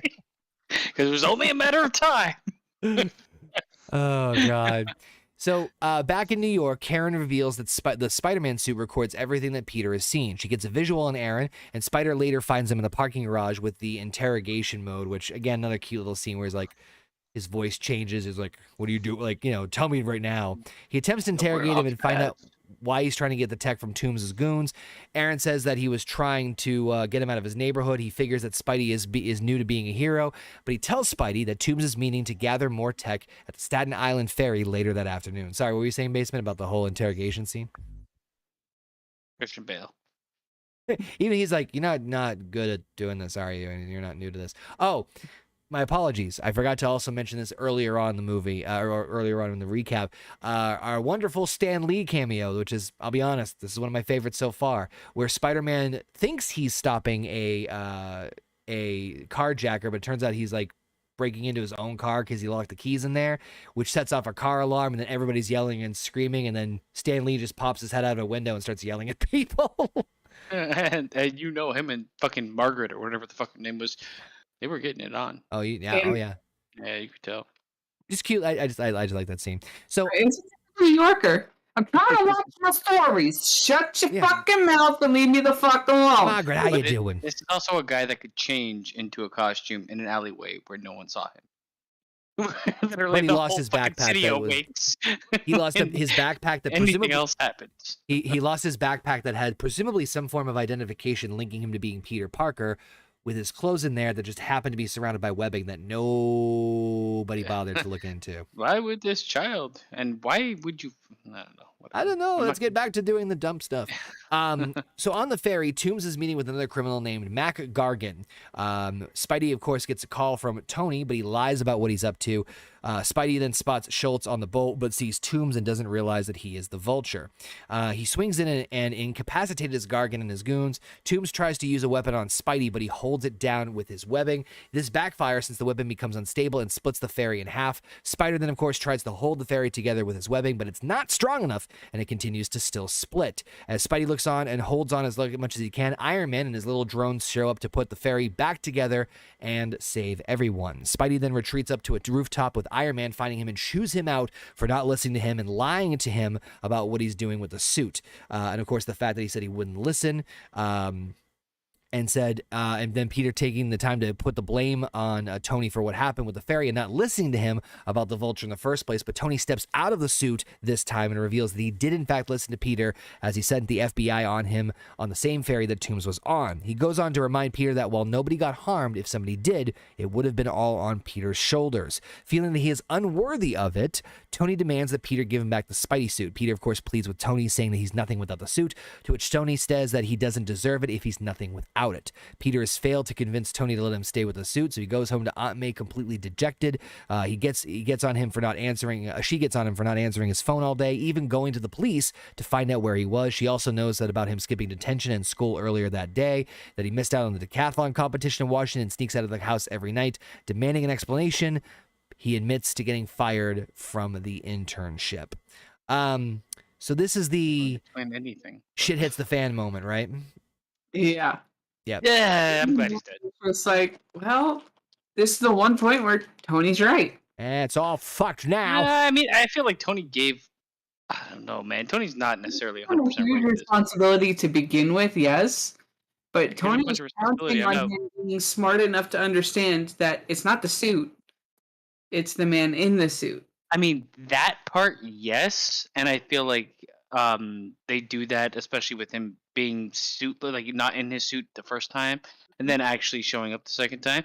But it's also like, man, you fucking just pieced Stop out. trying to and, push like, your fucking moral from Iron Man 3 that didn't work in this movie onto this fucking kid.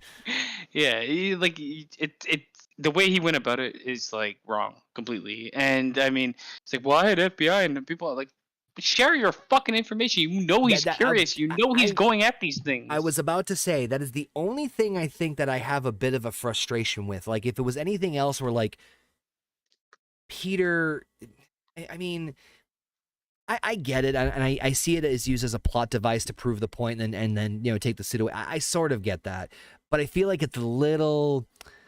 The logical foundation is kind of shaky. You know what I mean? Like, it doesn't feel like it's not. It's there. It's enough to be like, okay, I get that. But you're right. Like, if Tony just told him, I mean, he could have been trying to tell him when he called him. But you know, it's a little like Star Wars all over again. What's that? It's Star Wars all over again. When fucking Poe Dameron going mutinous. Like, well, you know, a conversation could have happened that would have stopped this. I know. You dumb bitch. I mean, Like, I feel like the same thing with Tony Stark. His message is right. It's just like, you can't hide somebody in the dark and then chastise them for acting nobly. if it was one of those It's a things, weird lesson. sorry, I didn't mean to interrupt you. If it was one of those things where, like, and I'm just spitballing this, where like Tony's like, hey, we're gonna go after Toombs, we're going after the guys. They're on the ferry. The FBI, you know, we have Lay a plan. off. Stay away. And then Peter finds out, oh, they have the Chitauri weapons on there. I gotta stop them because I'm the only one who can take that shit down. And then interjects that way. Then I feel like that would be a much heavier, like, you know what I mean? I mean, the problem is leading up to this, you have fucking not only Tony Stark never responding to the kid, but you also have fucking Happy never responding to the kid unless it's to be like, oh, I don't have time for this, hang up. And then you're gonna go and chew his ass after like literally never talking to him. It's just like, to me, I was like, the first time around, I'm like, okay, yeah. This time I was like, what the fuck, Christ? I don't know. It seemed like you actually did have an interest in what he had to tell you. You know, he comes to you with this information and sit there and go, all right, I got it. I'm going to look into it. Give me time. Keep away. Why act like you don't care? You know what I mean? And then get angry at somebody. It's like, yeah, you can't really have your cake and eat it too. Tony, you fucking bitch. I mean, Bob, do you kind of are you on the same page with us as this, or do you think? Oh yeah, I'm totally on the same page when it comes to this. And another thing, the ferry scene, I felt like it was a callback to Spider-Man 2 with the whole subway thing. Yeah. Yeah. Oh yeah, 100%. for sure. Yep. 100%. And I agree with that 100% about what Tony did to Peter, because he needed to learn that lesson now before he really fucked something up bad. Which I agree. That later. I just feel like A little bit more.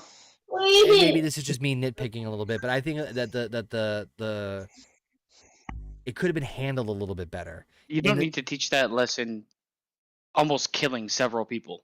But- I mean, there's a happy medium there somewhere. Yeah, not a happy Hogan, but a happy medium.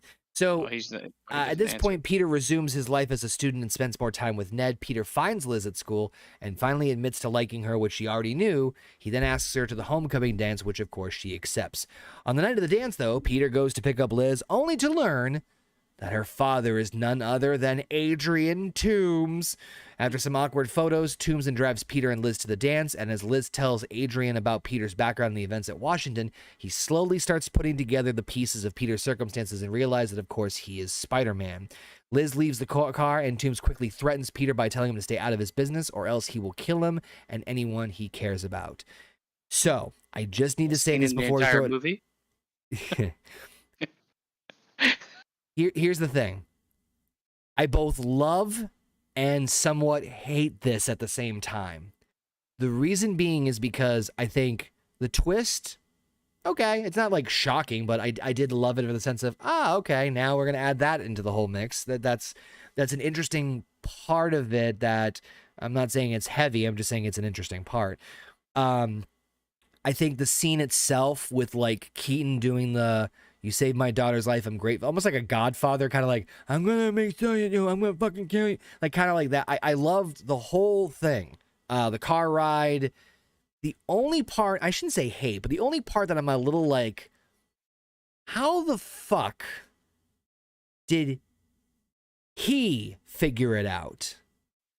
And not... I actually liked that he figured it out with little information, because it's not impossible for him to figure it out. That voice, he has the exact same fucking voice. The voice, it could also be the mannerisms within his body. I mean, and also everything he says. Not a fucking person either. He's up there on the smartness level, so he's very intuitive as well. Right. I'm not saying like, why is he like he's a dumb idiot asshole or something. No, I'm not saying that. It's the point. It's like no one else. Well, I mean, this goes to the problem with these movies in general. You know, it's like everybody's retarded until they're not. And then they know everything. This to me was the glimmer of actual good writing, where putting something together doesn't need to be, I don't need to give it shoved in my face as to why somebody is like, oh my God, glasses are Clark Kent. Yeah. But, you know what I mean? Like, this should have been obvious. And I guess his interaction, the reason that I can get behind this a bit more than he's putting together the voice, he's had multiple conversations with him. He's putting together the timeline. That's not really that given to anybody else at this point.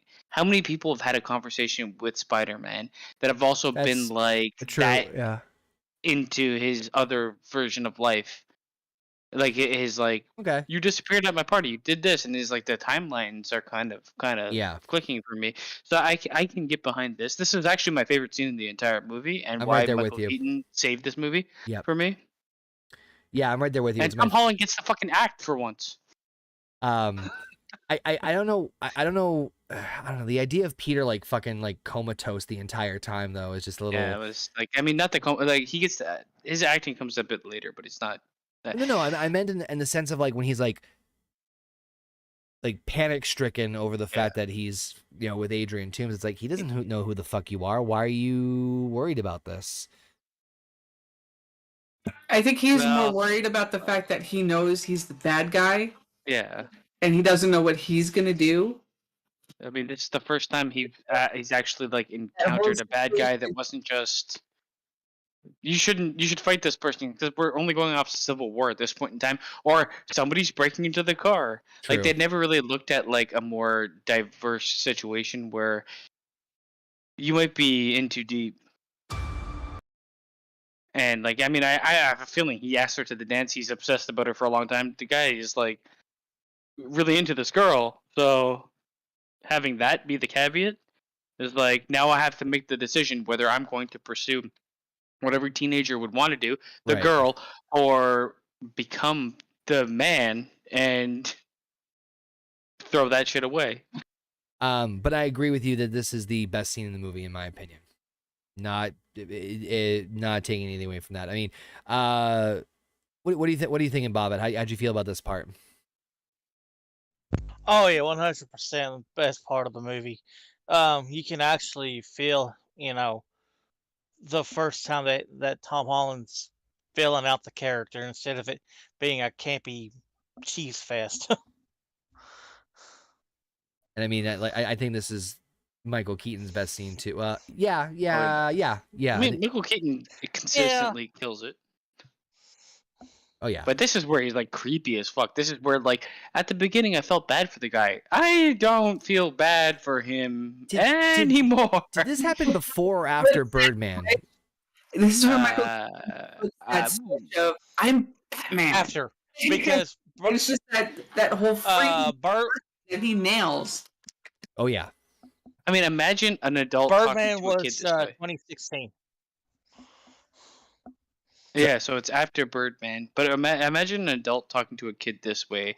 It like, I mean, yes, there's context behind it, but like the fact that he's like, I won't just fucking kill you, man. I want to kill everybody. It's like, oh man, you, Jesus Christ, dude. Oh yeah.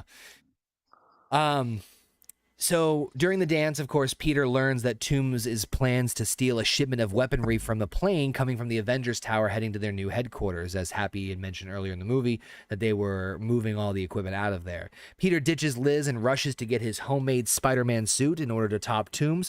He heads outside, but is instantly attacked by Schultz as the new Shocker with his gauntlets. Peter tries to reach his web shooter, but Schultz continues to absolutely pummel him. He is saved by Ned, and Peter sticks Schultz to a bus with his webbing. As Spidey then rushes to stop Toomes with Ned being his eyes and ears. Ned tries to get in touch with Happy, but of course he doesn't care about it and hangs up on him. Spidey then finds Toomes in his lair, with Toomes attempting to reason with Peter that he is only doing what he believes is necessary and that the world isn't as black and white as the young Peter believes it to be. But it turns out to be a distraction as Toomes unleashes his new suit as it flies around the area, destroying the support beams, causing a pile of debris to fall on Spidey. Toomes leaves him to die, and of course Peter struggles to lift the rubble off of him, and he fears that he's going to die, but he remembers Tony's words and he uses all of his strength to pull himself out, and he'll have to do it all alone without any help from Tony. So kind of like the last scene, there's some good things about this, and there's some that I'm just like, there's one part about I got more problems with this than and I'm going to throw this out there, and I have a feeling that you and I are going to be on the same page. Mm-hmm. Spidey's durability. Yeah. Oh, first of all, what in the fucking Christ? Like this is like where power scaling needs to be a fucking thing. Yeah. Because at this point in time, it's just like all it is like, does he have the will to do it? Then he could fucking lift the world. Apparently, like Spider-Man is strong. He has superhuman strength, but he's not a human body. He should be dead immediately. Like you can't drop Wake a up building. JP. On We need guy. we need him for this part.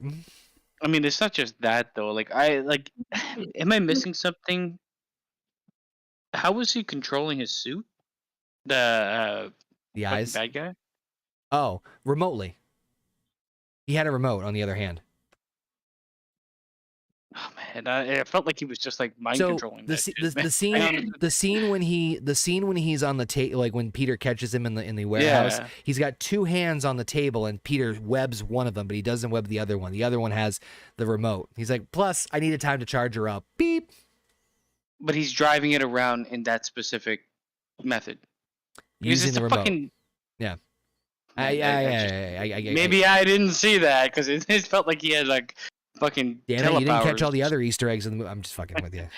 No, that was a problem. Obviously, like him getting a building dropped on him and being like, you know what, Tony's right. But I mean, as cheesy as that was, I did like that scene where he's like trying to call for help and then he like stares at his reflection. It's a good with the scene. Yeah, it's a great scene. It's just a bit too much. For like, I mean, you can't like drop a building on the motherfucker. It doesn't have to be a whole building. Yes, for fuck's sakes, you know Yes, what I mean? it does, But I did like the idea that he wasn't really trapped. He was trapped under like a fucking massive HVAC system that probably weighed 3,000 pounds. And I'm not saying Spider-Man can't do that. right. It's just the idea that. But he's not Captain America and other characters that are much more highly durable. He should. Yeah, He he should be should have dead. taken a He lot should of be dead. damage from the thing falling on him. Yep. Then again, he does stop a train at some point, so I mean, where the fuck are we really gonna? That fucks him up in But Spider-Man 2. Take the durability part out of the way. Not as much as the last scene, but I still enjoyed this one with Toombs distracting him and again Michael Keaton. I can't go wrong.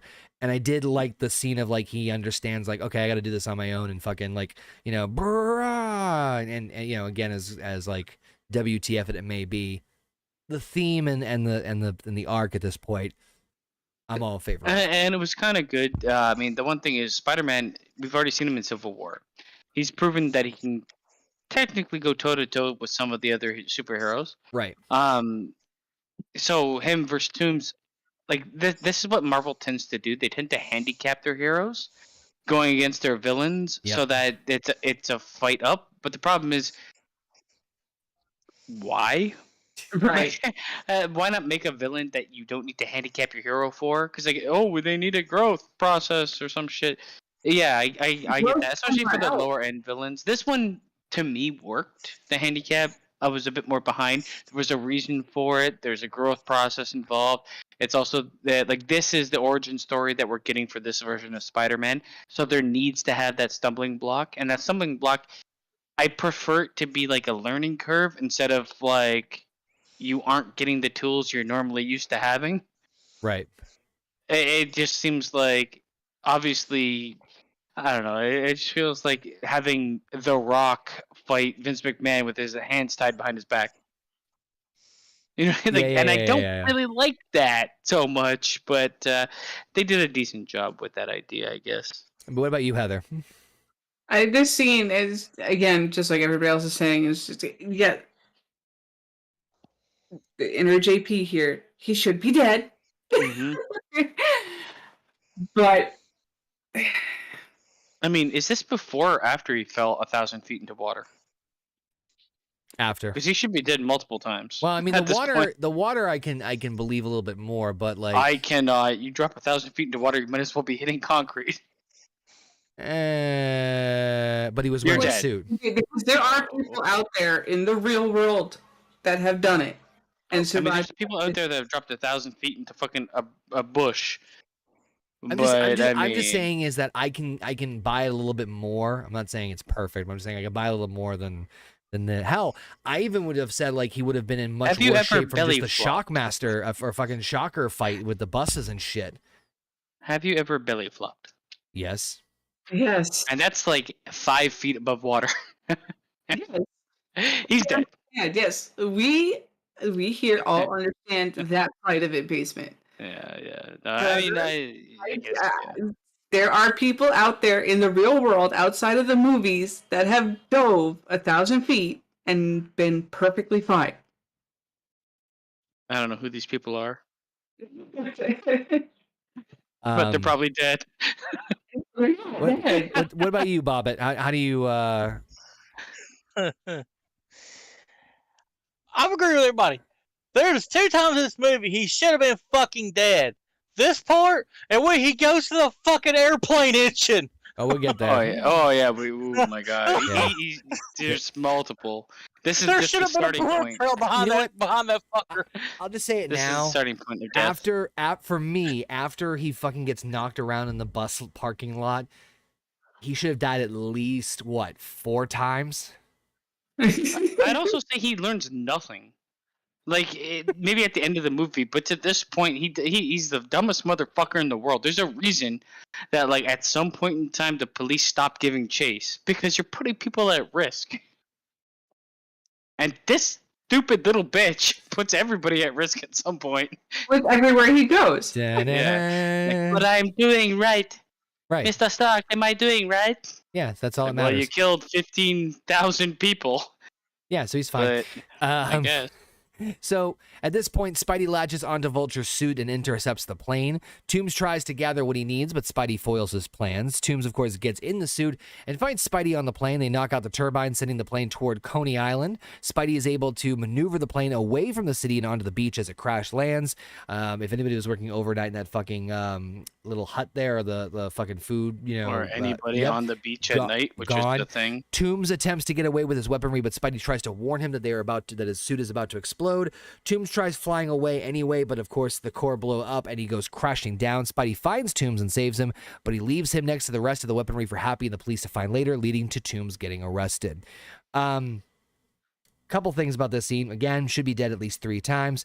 He gets fucking wailed on. I forgot about like this one, like he's fighting Toombs and like Toombs just fucking beating his ass.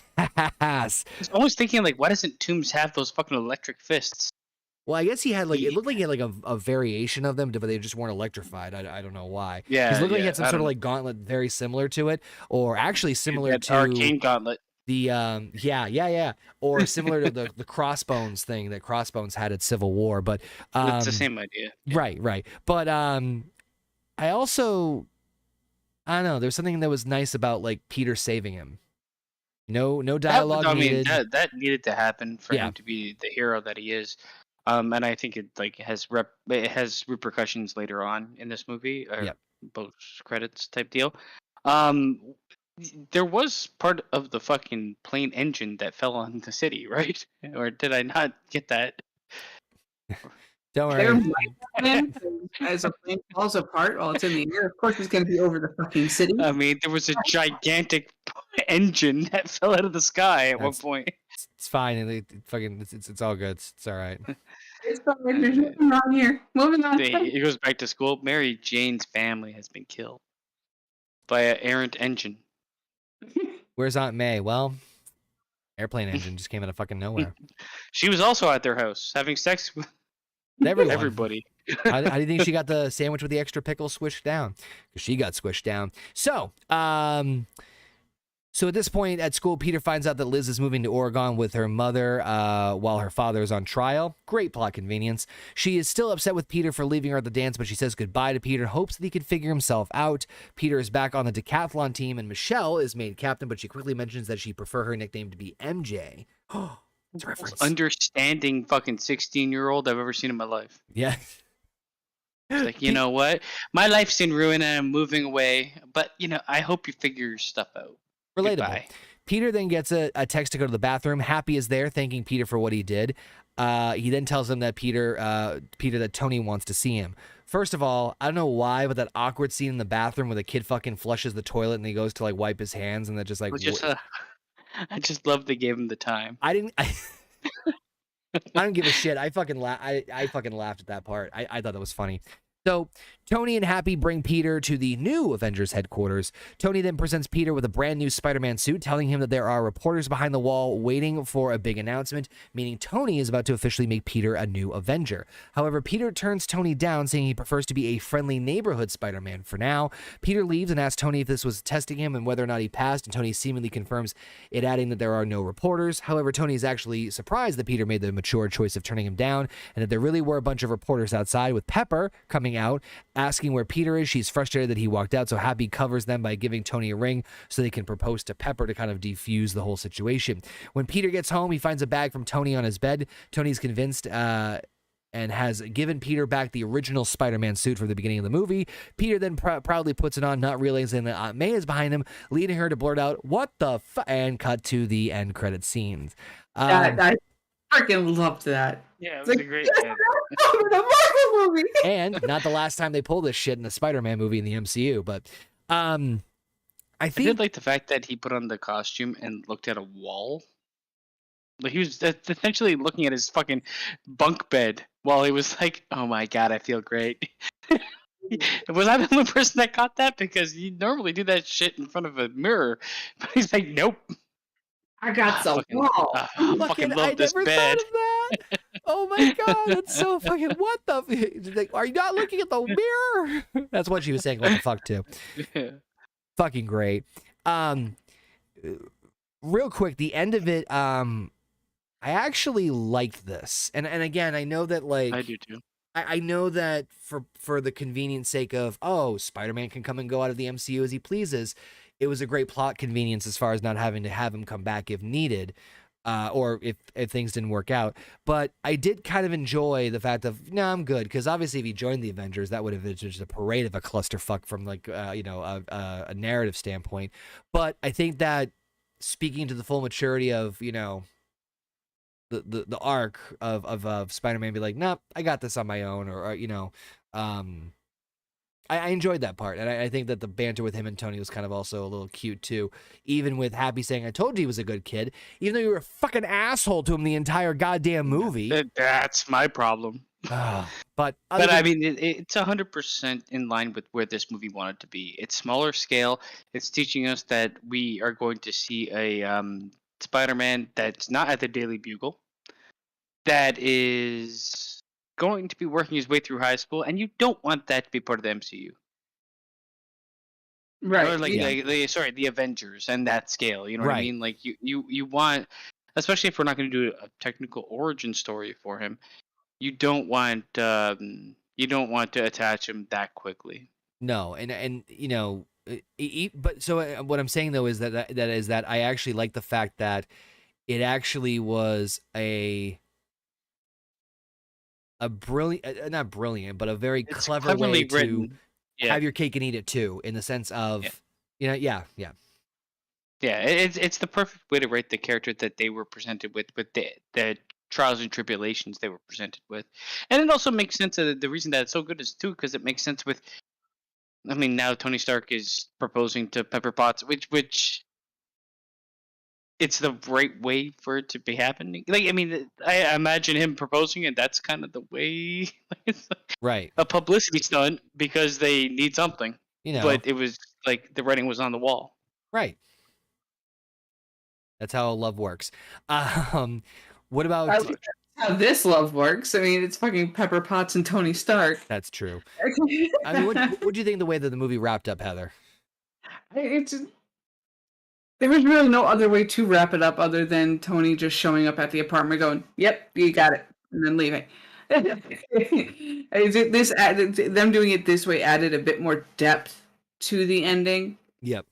And just like everybody else is saying, Happy backing Peter the whole time, but meanwhile also being the biggest jerk on the planet to him through this whole thing. It's just like, dude, you can do better.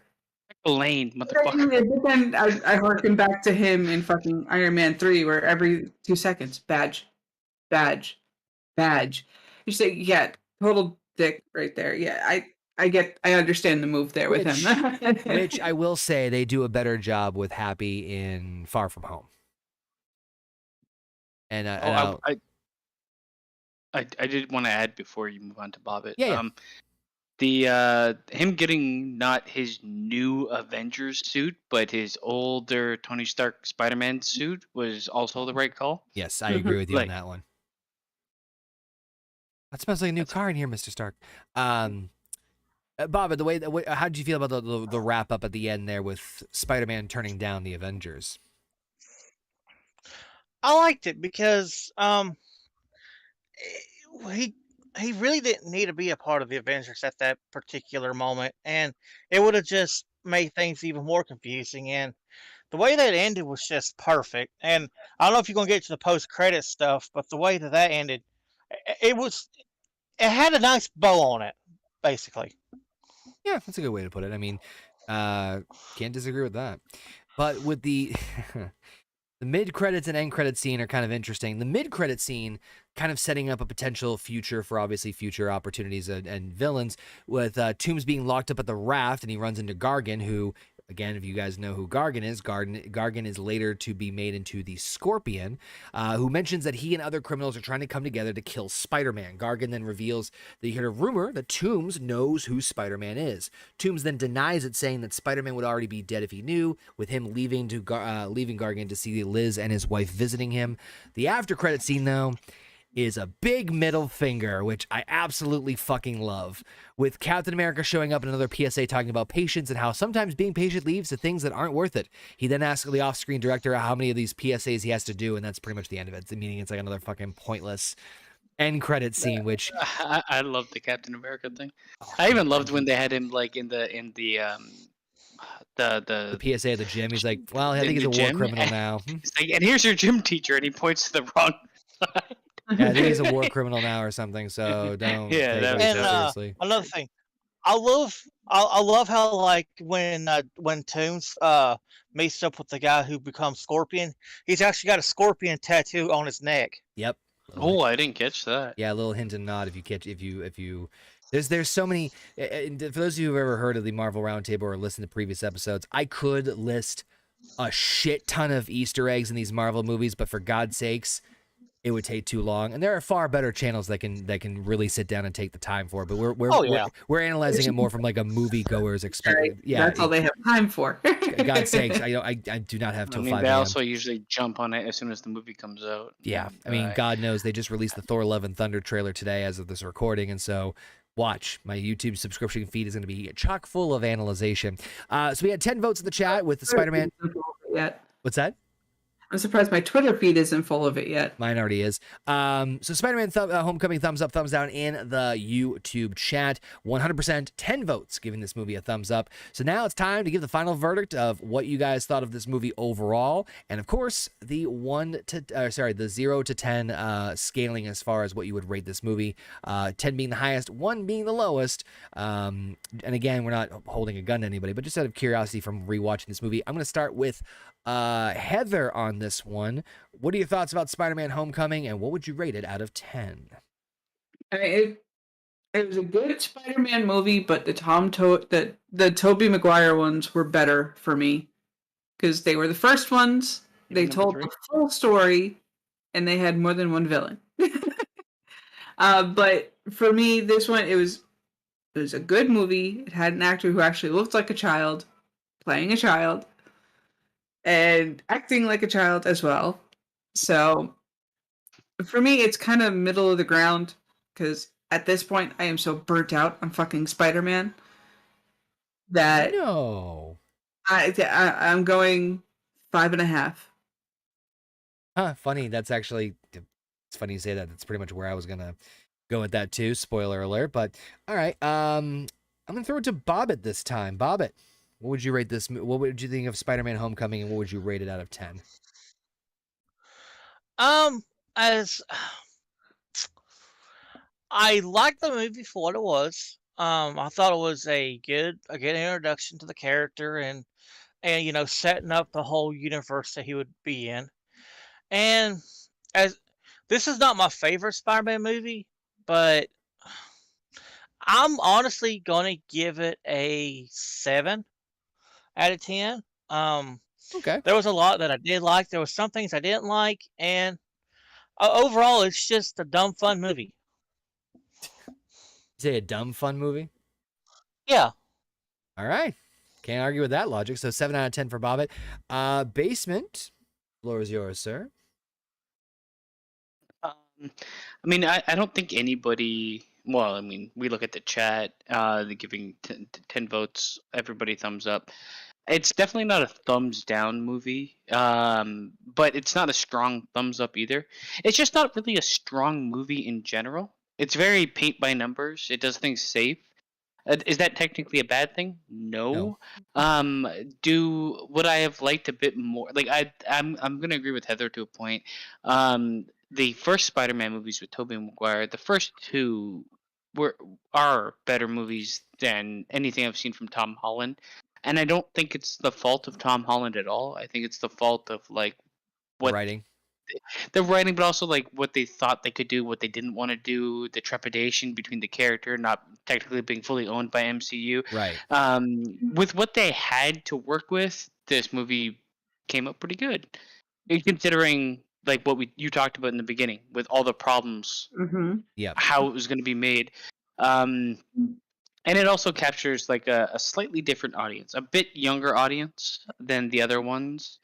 Yep. I mean, it's very like white bread. Yeah. No, I hear you on that one. It's not a bad movie, and I've seen it now. Right. This is the second time I've seen it. I don't think I'd really be yearning to watch it another time. But that being said, I'll give it a. I think I'll land around a 6 out of 10. A 6 seems right to me. All right. It didn't offend me. I'm kind of in the same boat with you guys as far as like there was very little I can't say that I hated this. That would be a very inaccurate representation. There was plenty for it. There was plenty of moments for me to enjoy. I think that the writing, and I'm not saying this necessarily in a bad sense, is paid by numbers and Nickelodeon-esque style in terms of like I got to deal with this, or like the Three's Company, like oh I have 2 dates on the same day, or like a Family Matters, like a sitcom kind of almost like vibe to it, which for what they're trying to do with Peter Parker makes sense at this stage. Bigger picture. In the individual movie itself, it was a safe movie in the sense of the writing. Like you had, I think that I actually am going to bump it up to like a 6 in terms of my rating, 6 out of 10. The main reason is Michael Keaton. Michael Keaton fucking knocked it out of the park with his acting performance. He's one of my favorite non-big MCU villains so far. We're going to get to other villains that are so good, but he's one of the ones. I think that between Ego,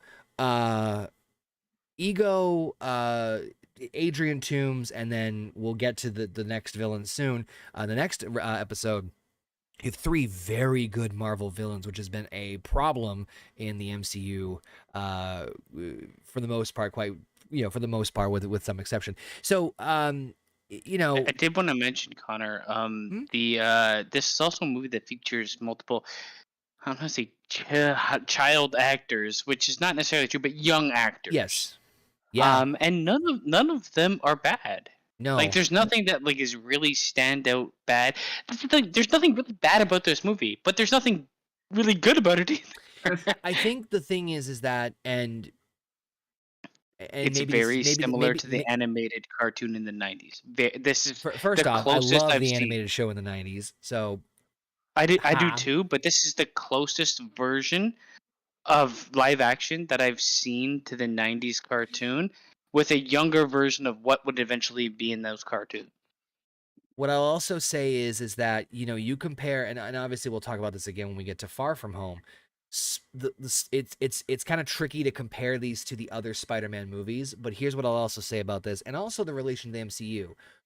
In my opinion, with the exception of Ant-Man, every other MCU movie felt big. Even if it was a bad movie, it felt like it had a bit of grandiose to it in some capacity. And I think Ant-Man's the only one I feel like I didn't get that as much as the others. I think Ant-Man was the only. And I'm not knocking Ant-Man. I'm just saying is that it had a different tone. Skybeam.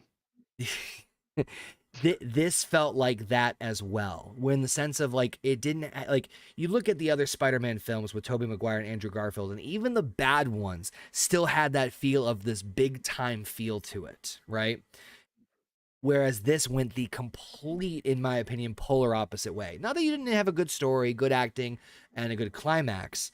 It just felt very, very different. And so, grander scheme of things, when you're looking at all the Spider-Man movies in the MCU, phenomenal. But individually, it's just kind of, all right, we're kind of just, it's the starting point. And we're starting to rev our engines a little bit, and then I've got a question for you. Yeah.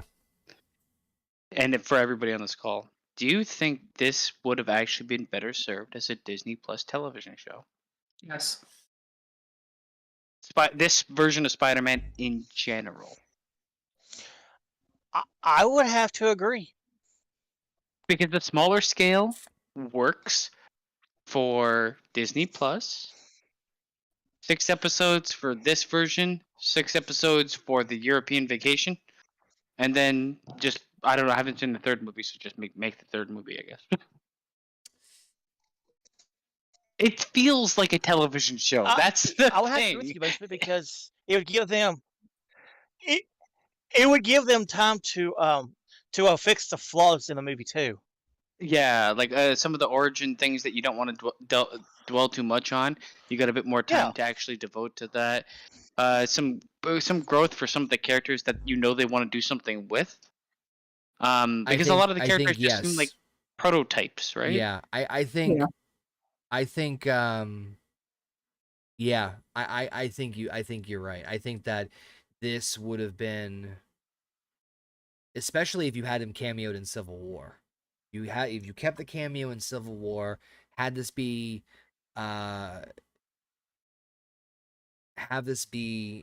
in between and then build up to is I wouldn't. I'm not saying it can't be a movie. It's obviously a movie. Yeah.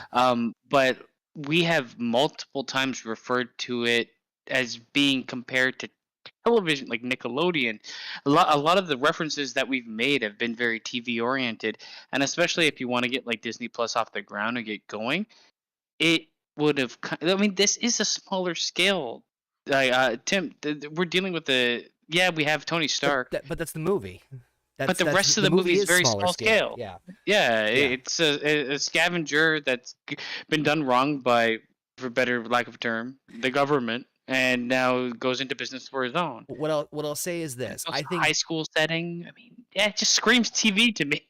To me, I think this movie would have. I have to ask me that again when we get to Far From Home, because I feel like Far From Home, little trickier. This movie specifically, yes. Then the next one, I would say it can also be, but the problem is, I actually think the next one's better served as a movie than a TV show, because I actually think the next one, I don't know. Oh, save it for then. Save it for then. Yeah. But with that being said, I think we pretty much wrapped up everything here for Spider-Man Homecoming. And JP's here to tell us that he would have been dead in the first 30 seconds, but I've never seen it, so I don't fucking care. Perfect. Yeah, get Disney Plus off the ground, Frank. You're absolutely right. Any other last minute comments from anybody? No, get Disney Plus off the ground when Disney Plus was just starting. This is 2017, man. Yeah. Disney Plus launched Disney Plus, yes, to get it off the ground. I do have a joke. Oh God. Want to thank Bobbit, want to thank Basement and Heather and even JP joining us here for this another edition of the Marvel Roundtable. Again, You want to hear my joke? What's that? You want to hear my joke? Yes, I do. It's a Marvel joke. Okay.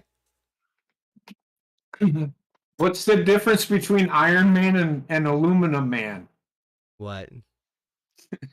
Iron Man destroys his opponents, while Aluminum Man foils his. That's a dad joke from hell. If I had a gun that could reach you. I can't. That is the best. I can't top that. That is the best. The fucking best way to end this. Thank you everybody for joining us here on the channel. Thank you everybody for joining us in the chat. Tim, Frank, Alpha, Federico, and Paul Arzola. Make sure you subscribe if you haven't done so already. Make sure you also check us out on your favorite podcasting network. When we come back on the Marvel Roundtable, we're going to switch up the order a little bit, as we're actually going to go against the grain as we decide to, in this time, travel to the land of Wakanda and see T'Challa take up the mantle as none other than Black Panther.